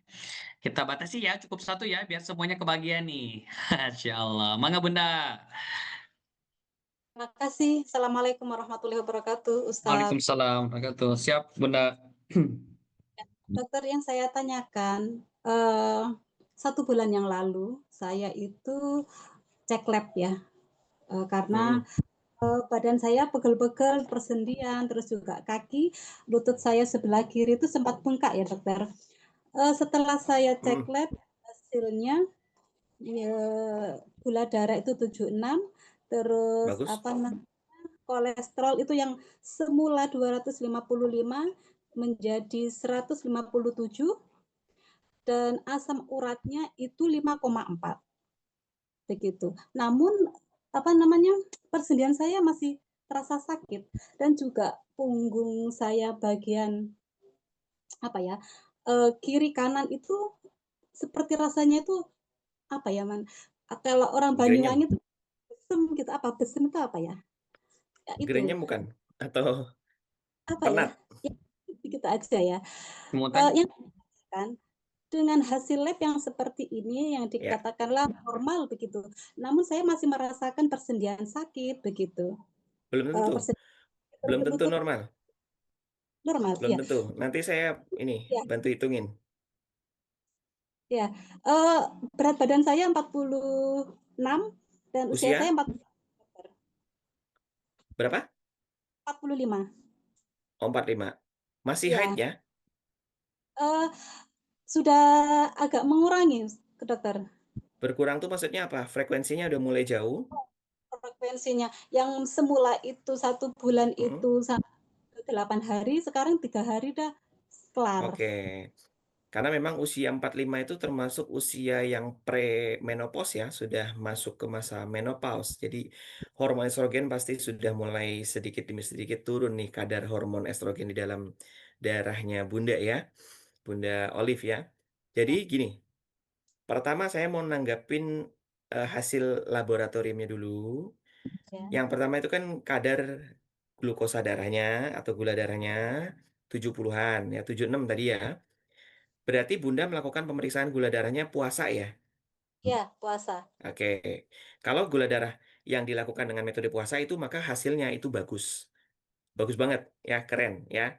Karena masih di bawah 80 masih di bawah 90 masih oke ya. Lalu kemudian asam urat didapatkan angka 5, sekian, 5,6. 4. 5,4. Jangan khawatir, jangan kemudian menyalahkan ini gara-gara makanan ini, makanan itu ya. Jadi asam urat itu merupakan produk turunan dari zat yang namanya purin. Dan purin merupakan produk hasil rombakan dari DNA-DNA yang ada di tubuh kita. Dan ternyata purin juga bisa berasal dari makanan. Cuma sebanyak-banyaknya kita makan makanan yang mengandung purin, ketahuilah bahwa purin yang ada di dalam badan kita, yang berasal dari makan, yang berasal dari makanan hanya menyumbang 20% saja. Sedangkan 80%-nya adalah berasal dari produksi tubuh kita sendiri. Nah, jadi selama ini kita nyalahin emping, nyalahin seafood, nyalahin daging sapi, daging kambing. Ternyata tubuh kita sendiri yang memproduksi asam urat. Jadi, kadar asam uratnya Bunda Olive 5,4. Mari kita kalikan 20%. 5,4 dikali 0,2 berarti. Sama dengan 1,08. Jadi, asam urat yang berasal dari makanan di dalam darahnya Bunda Olive hanya 1,08. Kalaupun Bunda Olive puasa dari semua makanan yang mengandung purin, maka itu cuma menurunkan 1,08 saja. Capek-capek kita ngelihat orang lain makan emping suka gitu kan. Kita ngiler, wih enak ya kayaknya empingnya gitu kan. Wih enak ya kayaknya udang tuh ya. Enak ya kayaknya kepiting tuh enak ya. Ya, memang enak. Kenapa nggak mau makan? Nah, jadi purin atau asam urat yang berasal dari makanan hanya 20%. Ya, ini saya bantu tulis ya. Asam urat dari makanan hanya 20%. Sedangkan sisanya adalah produksi asam urat dari tubuh kita sendiri. Ialah 80%. Tuh saya bantu tulisin. Oke? Nah, jadi Bunda Olive asam uratnya 5,4. Em, walaupun masih di bawah batas normal, ya maksudnya masih bisa dikatakan normal, perempuan itu kan 6,5 batasnya. Jadi ketika Bunda Olive 5,4, maka Bunda Olive masih bisa dinyatakan aman. Cuman maksud saya mungkin Bunda Olive bertanya, lumayan ya, 5,4 ya, hampir mendekati 6,5 ya. Nah, kenapa itu bisa terjadi? Karena Bunda Olive sudah masuk ke usia menua. Semakin tua usia kita, semakin banyak sel-sel tubuh kita yang rusak. Semakin banyak sel-sel tubuh kita yang rusak, maka akan semakin banyak sel-sel yang dirombak menjadi asam urat. Ngerti nggak kira-kira? Jadi gini, asam urat tuh kalau kita analogikan dalam kehidupan kita sehari-hari, mirip seperti besi-besi bekas yang tergeletak di tepi jalan. Misalnya teman-teman eh, punya apa ya tempat tidur yang terbuat dari besi terus udah nggak dipakai lagi. Nah, tempat tidurnya teman-teman keluarin taruh di pinggir jalan di depan rumah supaya diangkut sama orang gitu kan. Nah, itulah maksud asam urat itu seperti itu. Hasil perombakan sel-sel tubuh yang sudah rusak. Paham ya? Jadi, semakin tua usia kita, semakin banyak sel-sel tubuh kita yang rusak dan mati. Sel-sel yang sudah mati diolah, dirombak oleh tubuh kita. Hasilnya salah satunya adalah purin. Dan purin juga kemudian menghasilkan asam urat. Nah, jadi jangan khawatir Bunda sekarang dengan kondisi asam uratnya 5,4.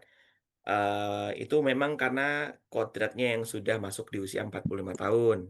Jadi maksudnya jangan suuzon ya. Jangan juga jadi nggak bahagia karena banyak pantangan makanan ya.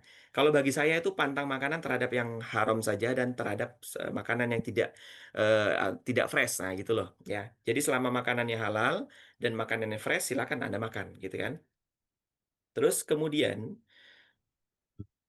bahkan saya pernah ketemu klien yang em, asam uratnya 3 angkanya, tapi dia sakit-sakit sendi.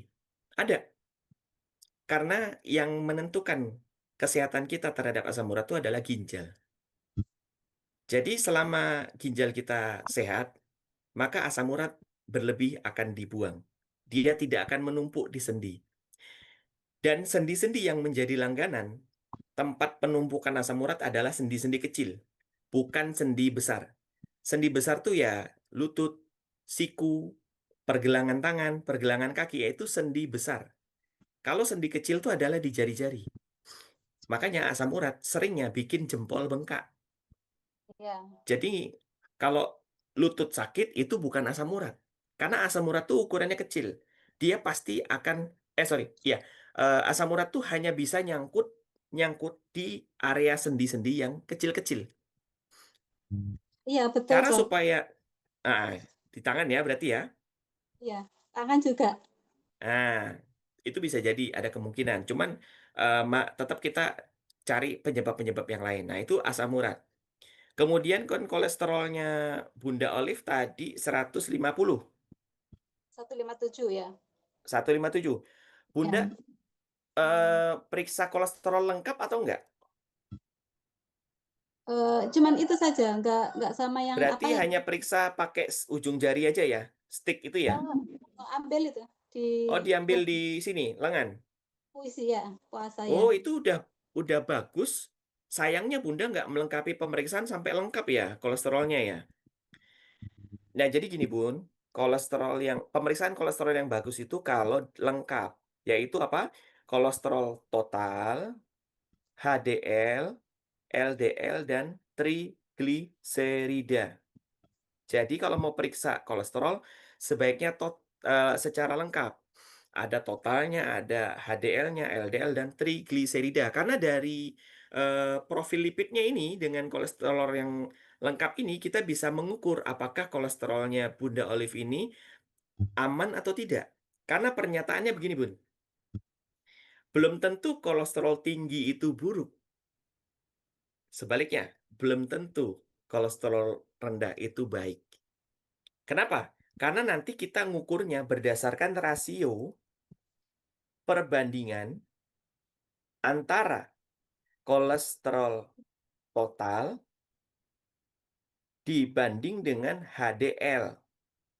Atau rumus yang kedua, trigliserida dibanding dengan HDL. Jadi kita bikin rasio yang seperti ini. Nah, mungkin nanti di kesempatan selanjutnya Bunda Olive boleh kalau mau bertemu saya di ruang ASA ini sudah bawa hasil pemeriksaan kolesterol yang lengkap. Jadi bisa saya bantu hitungin. Ya. Jadi saya bisa bantu menentukan kadar kolesterol Bunda Olive saat ini bagus, aman atau tidak aman.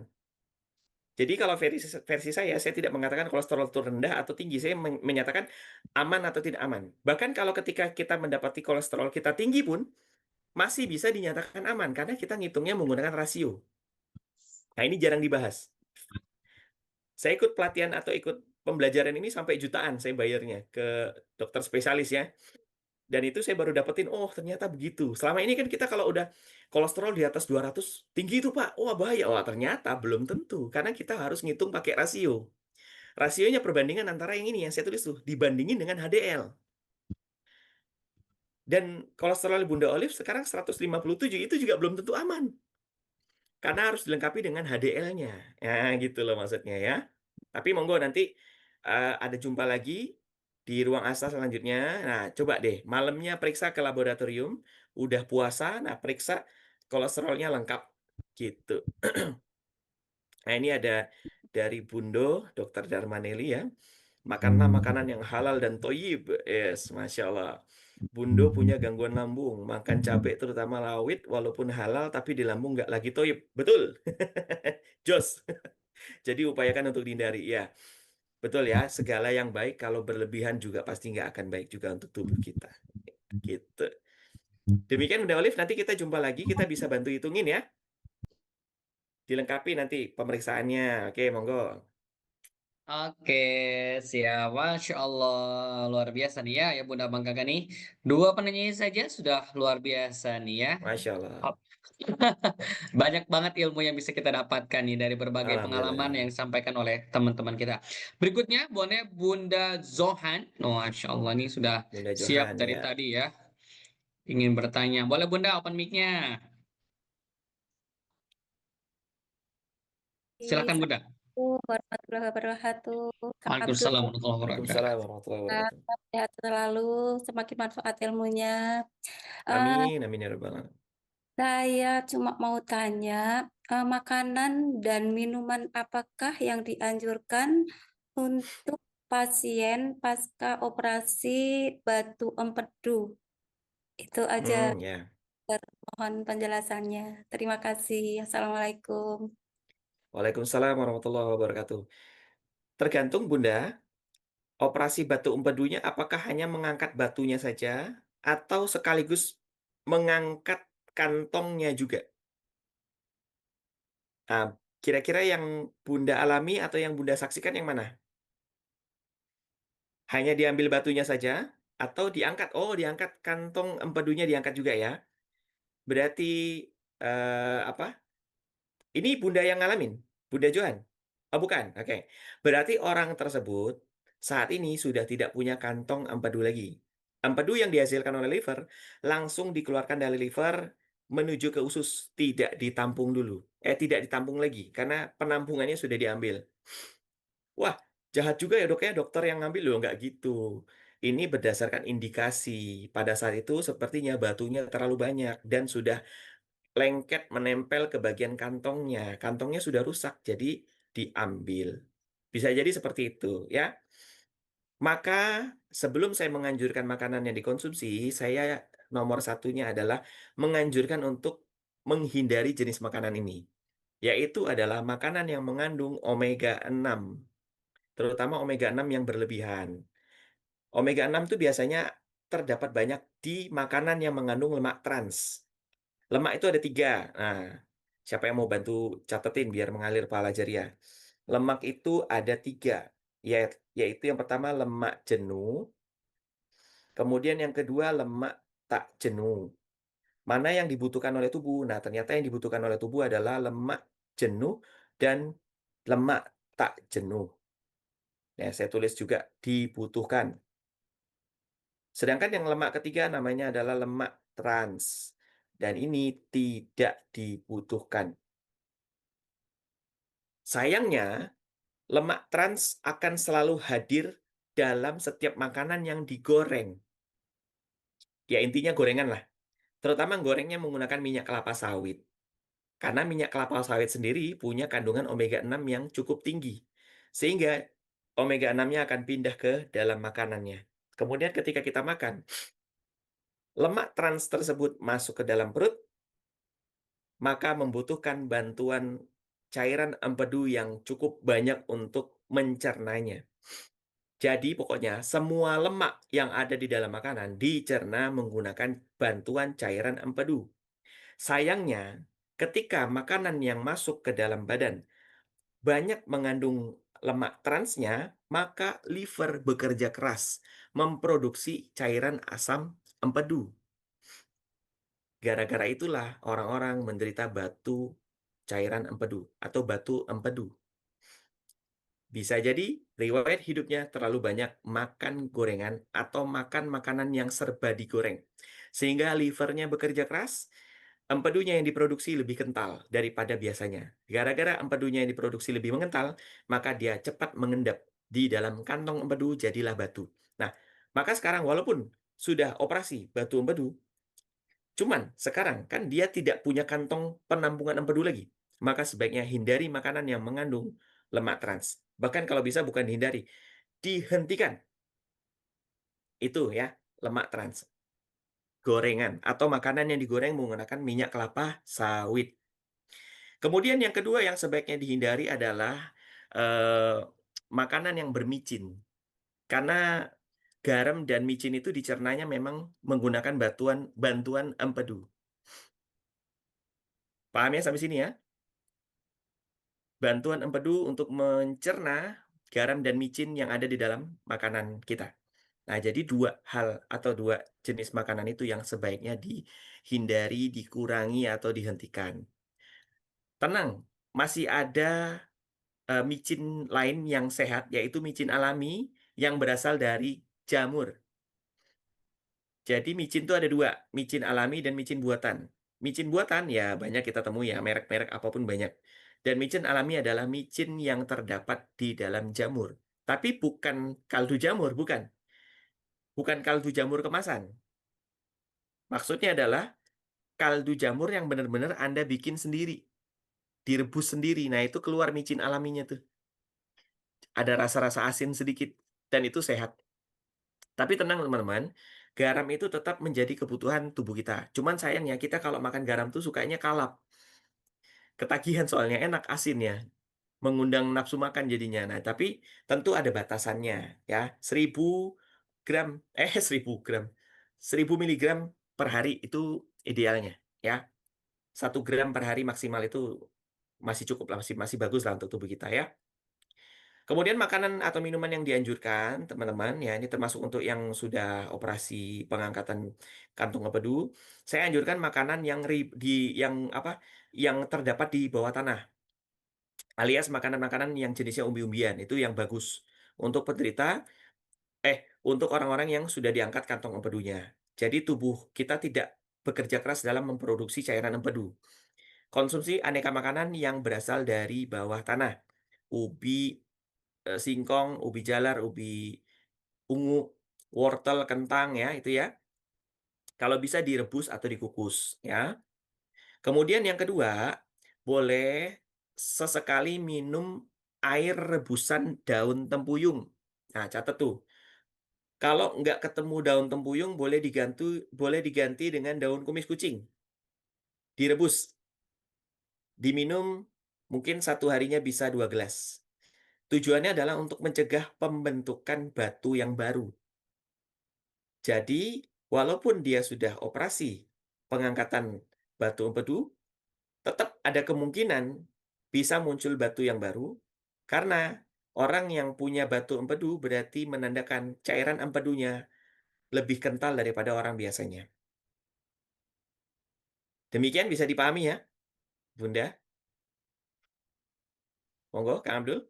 Oke, siap Pak Dokter. Ini waktu nih ya, supaya waktunya efektivitas, nih karena tersisa beberapa menit ke depan, boleh deh lanjut Bunda Nur. Apa nih yang mau ditanyakan Bunda Nur? Open mic-nya Bunda Nur, siap? Boleh Bunda. Sudah. Makasih Kang Abdul. Kasih Siap dokter. Bunda. Yes. Alhamdulillah akhirnya Allah. sampai juga bertanya. Masya Allah. Setelah sekian ikut kajian, Alhamdulillah. Ya Dok, Allah. saya ini ada riwayat pernah dioperasi pengangkatan tiroid 2022. Oh, Terus oke. yang Diangkat berarti ya? jadi, iya, ada operasi pengangkatan katanya ada kayak tumor gitu agak Sepenuhnya apa separuh aja? sepenuhnya, sepenuhnya. Wow, Terus nggak bisa capek berarti ya? iya, ya itu kendalanya dok. Terus yang jadi kendala saat ini seringnya menstruasi itu nggak normal dok. Yes, Kadang betul. sampai 1 bulan full yang kayaknya menghambat ibadah kayak gitu dok kan. Banget. Mm-mm. Terus capek ya memang capek gitu. Dan yang jadi ini sekarang itu kesemutan itu sering terjadi dok. Bukan sering sih sudah kayak menjadi bagian hari-hari gitu. Meskipun sudah mengikuti yang saran-saran dari dokter menghindari makanan yang kayak gimana gimana tapi kesemutan itu masih sangat kayak pembuka bangun itu pasti kesemutan, malam kesemutan, kaki, lutut, kaki sama tumit itu agak Mm-mm. kesemutan.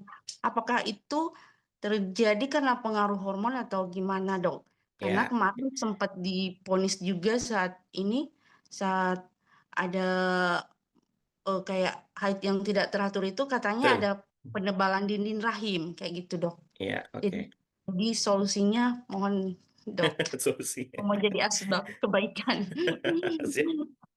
Iya, jadi ini mirip pertanyaannya mirip seperti Bunda Olive tadi. Saya kok lupa tadi menjelaskan juga yang Bunda Olive kaitan dengan hormonnya. Jadi gini, mirip. Saya bisa sekalian jawab pertanyaan Bunda Nur dan kena juga dengan pertanyaannya Bunda Olive. Ya, tadi mirip dengan pertanyaan Bunda Olive ya keluhannya sakit-sakit sendi. Kalau Bunda Nur ini haidnya yang kemudian sudah mulai nggak beres, apalagi disertai dengan sakit atau nggak nyaman di kaki. Jadi teman-teman, Allah takdirkan tubuh kita ini bisa bekerja secara otomatis. Karena cara kerjanya adalah seperti efek domino.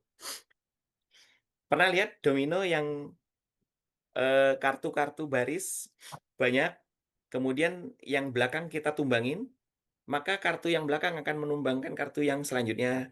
Terus, terus, terus, terus sampai ujung. Ya, jadi satu kartu domino bisa menumbangkan ratusan kartu yang lainnya. Itu efek atau cara kerja. Oh sebentar, ini handphone Wow. bunyi.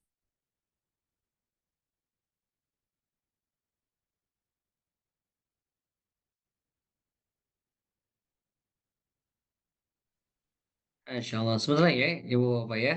Aku siap. Ya, maaf, maaf, iklan.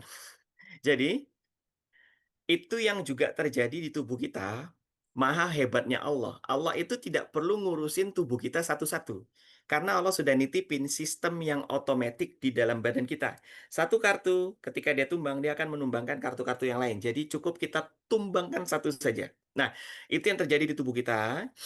Hormon tiroid juga bisa berpengaruh dan bahkan mempengaruhi produksi dari hormon kewanitaan atau hormon seksual orang.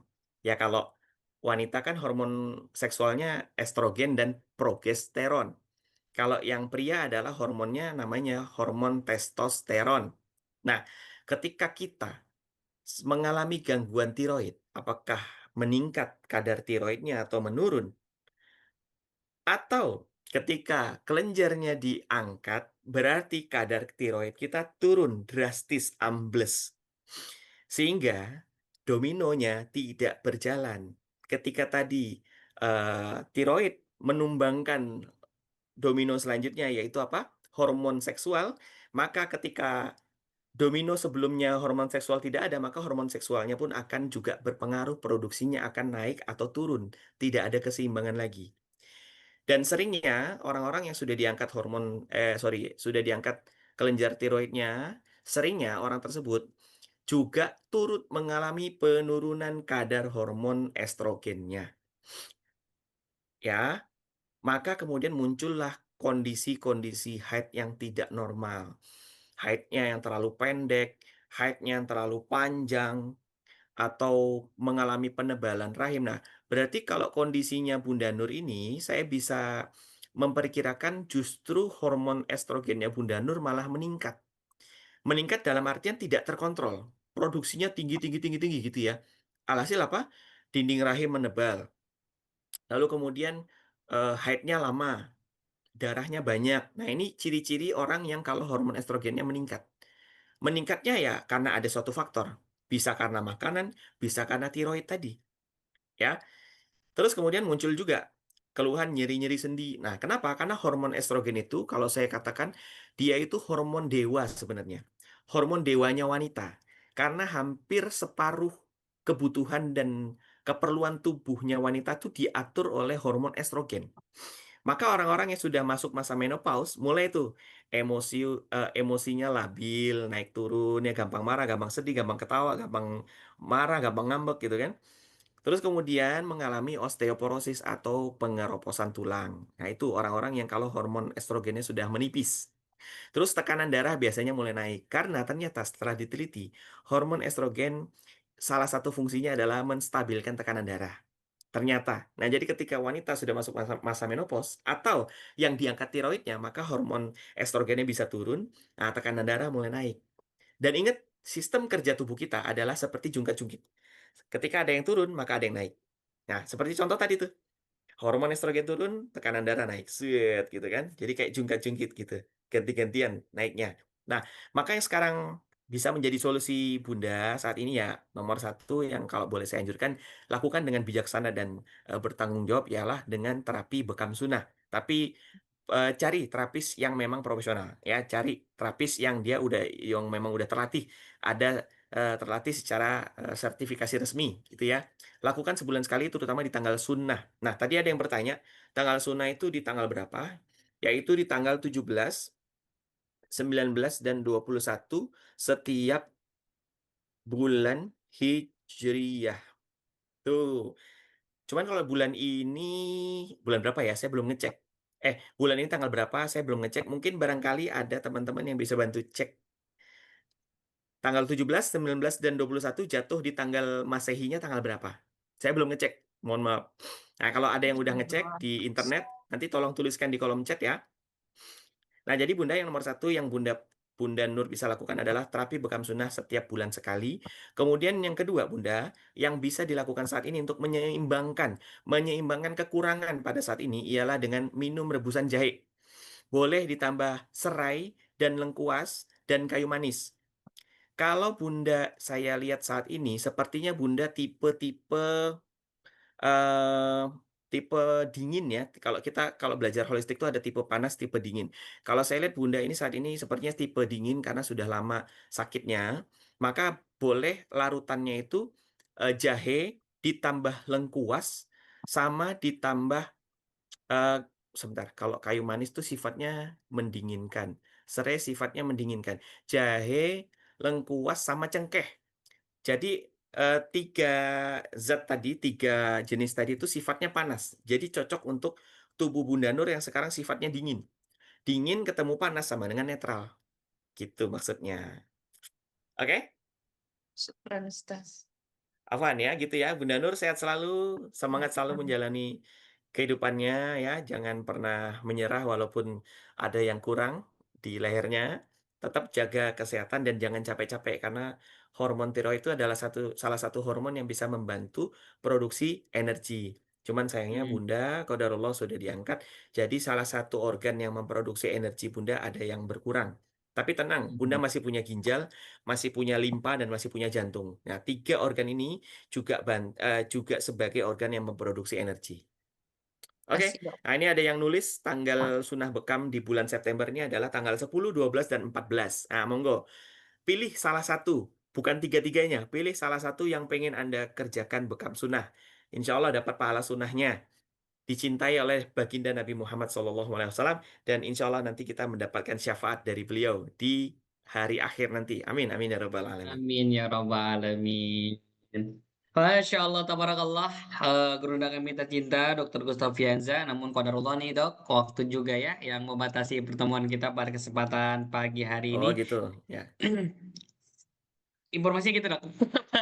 Oh, ya siap, kita hormati.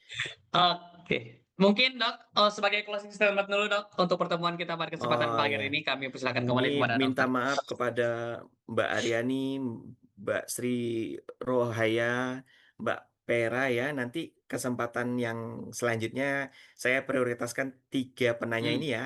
Tolong Betul dok, diingat Kang Abdul, ada catat Mbak dok, siap. Aryani, Mbak Sri Rohaya dan Mbak Pera. Nanti kita ada jumpa lagi kok di ruang asa ya di kesempatan selanjutnya. Nah, 3 orang ini yang prioritas ya. Bahkan bisa sebelum materi mulai dipersilakan beliau bertiga untuk bertanya ya. Semoga tidak berkurang semangat belajarnya. Terus kemudian teman-teman sebagai penutup saya ingin mengajak atau mengingatkan kepada diri sendiri serta kepada Bapak Ibu semuanya, kita untuk selalu semangat berbagi. Berbagi ilmu, berbagi makanan, berbagi waktu, berbagi energi, berbagi pikiran, dan yang tak kalah penting ialah berbagi harta. Dan alhamdulillah hari ini hari Jumat ya. Ayo kita bersedekah, kita infak dengan niat untuk Allah Subhanahu wa taala. Semoga Allah datangkan segala ampunan, Allah datangkan ridho kepada kita semuanya. Dan sedekahlah, ayo kita berbagi bersedekah ke Masjid Asa Indonesia untuk bisa bantu pengembangan Masjid Asa Indonesia menjadi lebih besar, lebih baik ya, dan bisa membagikan manfaat lebih banyak. Bagi yang ingin berbagi sebagian hartanya, silakan buka kolom chat. Ada nomor rekening yang sudah dibagikan oleh admin. Silakan berapa nilainya pun akan insya Allah berharga dan diterima amal ibadahnya oleh Allah Subhanahu wa taala dan akan dikali lipatkan balasannya oleh Allah Subhanahu wa taala. Ya, semangat buat yang sudah bersedekah, yang belum bersedekah juga jangan kalah semangatnya ya. Ayo kita semangat, kita kejar berkah dan ridho Allah di hari yang mulia hari ini. Dan mungkin mohon izin teman-teman, mohon minta doanya. Saya insya Allah em, besok berangkat umroh. Nah ini Insya Allah. dadakan ya. Saya baru dikabari berangkat umroh itu kemarin siang. Dan memang semua berkas itu sudah siap. Ya, karena saya sifatnya seperti gini loh. Saya mempersiapkan semuanya supaya ketika Allah takdirkan berangkat, berangkat. Nah, gitu. Sudah siap semua berkasnya, paspor, visa, semuanya. Persyaratan sudah saya siapin ya. Jadi insya Allah besok saya berangkat. Minta doanya, semoga Allah terima amal ibadah saya dan nanti insya Allah juga saya doakan Bapak Ibu, para keluarga besar Masjid Asa Indonesia juga mendapatkan keberkahan, diwujudkan segala hajat-hajat terbaiknya ya. Nah, terima kasih nih yang sudah mendoakan. Nanti kita jumpa lagi ya di tanah air ya ketika nanti saya sudah pulang ya. Sekitar 9 hari lah saya di sana insya Allah. Terima kasih doanya teman-teman. Demikian mungkin Kak Abdul, saya bisa Siap. akhiri. Wassalamualaikum warahmatullahi wabarakatuh. Waalaikumsalam warahmatullahi wabarakatuh. Masya Allah, tabarakallah. Kita doakan ya, Guruda kita, Dr. Gustavianza akan berangkat umroh nih. Masya Allah, hari ini beliau masih sendiri atau juga sama keluarga ya. Next, sama seluruh jamaah Ruang Asa ya. Kita sama-sama berbondong-bondong ke Baitullah bersama Dr. Gustaf. Amin ya robbal alamin. Kebayang banget kan Dan Bunda itu ya? hadiah loh Kang. Betul. Hadiah. Oh gitu, Dok. Masya Hadiah. Allah. Ini bukan saya beli sendiri. Hadiah dari orang baik. Alhamdulillah. Masya Allah. Tuh kan ya Masya Allah, Bunda ya. Alhamdulillah. ketika dokter tulus ikhlas selalu Masya bersama kita Allah. nih, nyebar ilmunya yang mahal banget kata dokter ya. Belajar Masya Allah, ilmu sama nih. bekam aja mahal. Salah, Tapi beliau selalu tabarakallah. sebarkan untuk kita dengan sepenuh cinta beliau, dengan sepenuh hati beliau, hanya Amin, untuk amin. ingin bisa kita semuanya bareng-bareng sehat dan hafal Amin. ilmunya dan bisa dipraktekkannya. Dokter, Barakallah, semoga sehat selalu dan umrohnya lancar, mabrur ya. Dan senantiasa selalu doain kami nih ya, mudah-mudahan nanti bisa berangkat bareng juga nih ya. Amin ya robbal alamin. Ayah bunda, abang kakak semuanya, Abdul mengucapkan terima kasih banyak nih kepada seluruh keluarga besar yang senantiasa selalu continue dalam mengembangkan dakwah-dakwah di ruang asa ataupun di Masjid Asa Indonesia. Mudah-mudahan semuanya senantiasa teralirkan pahala yang sangat luar biasa. Dan bagi Bunda Abang Kakak yang belum masuk grup, boleh dong nanti bergabung di grupnya Ruang Asa ya, karena banyak informasi-informasi penting juga yang akan sama-sama di-sharekan oleh tim admin kami ya. Dan sebagai closing dari Ustadz untuk menambah keberkahan dalam hidup kita, ya jangan lupakanlah sedekah subuhnya ya. Dan mudah-mudahan ayo bunda abang kakak semuanya, apapun yang telah dikorbankan, disedekahkan, ya, senantiasa dalam ridhonya Allah Subhanahu Wa Taala. Tuh yang mau bergabung di kolom di grupnya Ruang Asa, silakan ayah bunda. Bagi yang belum bergabung, silakan dengan klik aja tuh link chatnya. Insya Allah nanti akan tergabung di grup Ruang Asa. Ya, masya Allah, tabarakallah. Ayah bunda, abang kakak, yuk mari sama-sama kita akhiri perjumpaan kita pada kesempatan pagi hari ini dengan sama-sama kita membacakan hamdalah bersama. Alhamdulillahirabbil Rabbil alamin. alamin. Disempurnakan dengan doa kafaratul majlis. Subhanakallahumma wa Subhanakallahumma wa bihamdika bihamdika asyhadu asyhadu an an la la ilaha illa ilaha illa anta anta astaghfiruka wa astaghfiruka wa atubu atubu ilaik. ilaik. Barakallahu fikum ya budak kakak semuanya. Abdul Syakur yang bertugas dari Ruang Asa. Mudah-mudahan dalam senantiasa diberikan kesehatan dan ridhonya Allah Subhanahu wa taala. Sampai berjumpa kembali next event berikutnya. Akhirul kalam. Wassalamualaikum warahmatullahi wabarakatuh.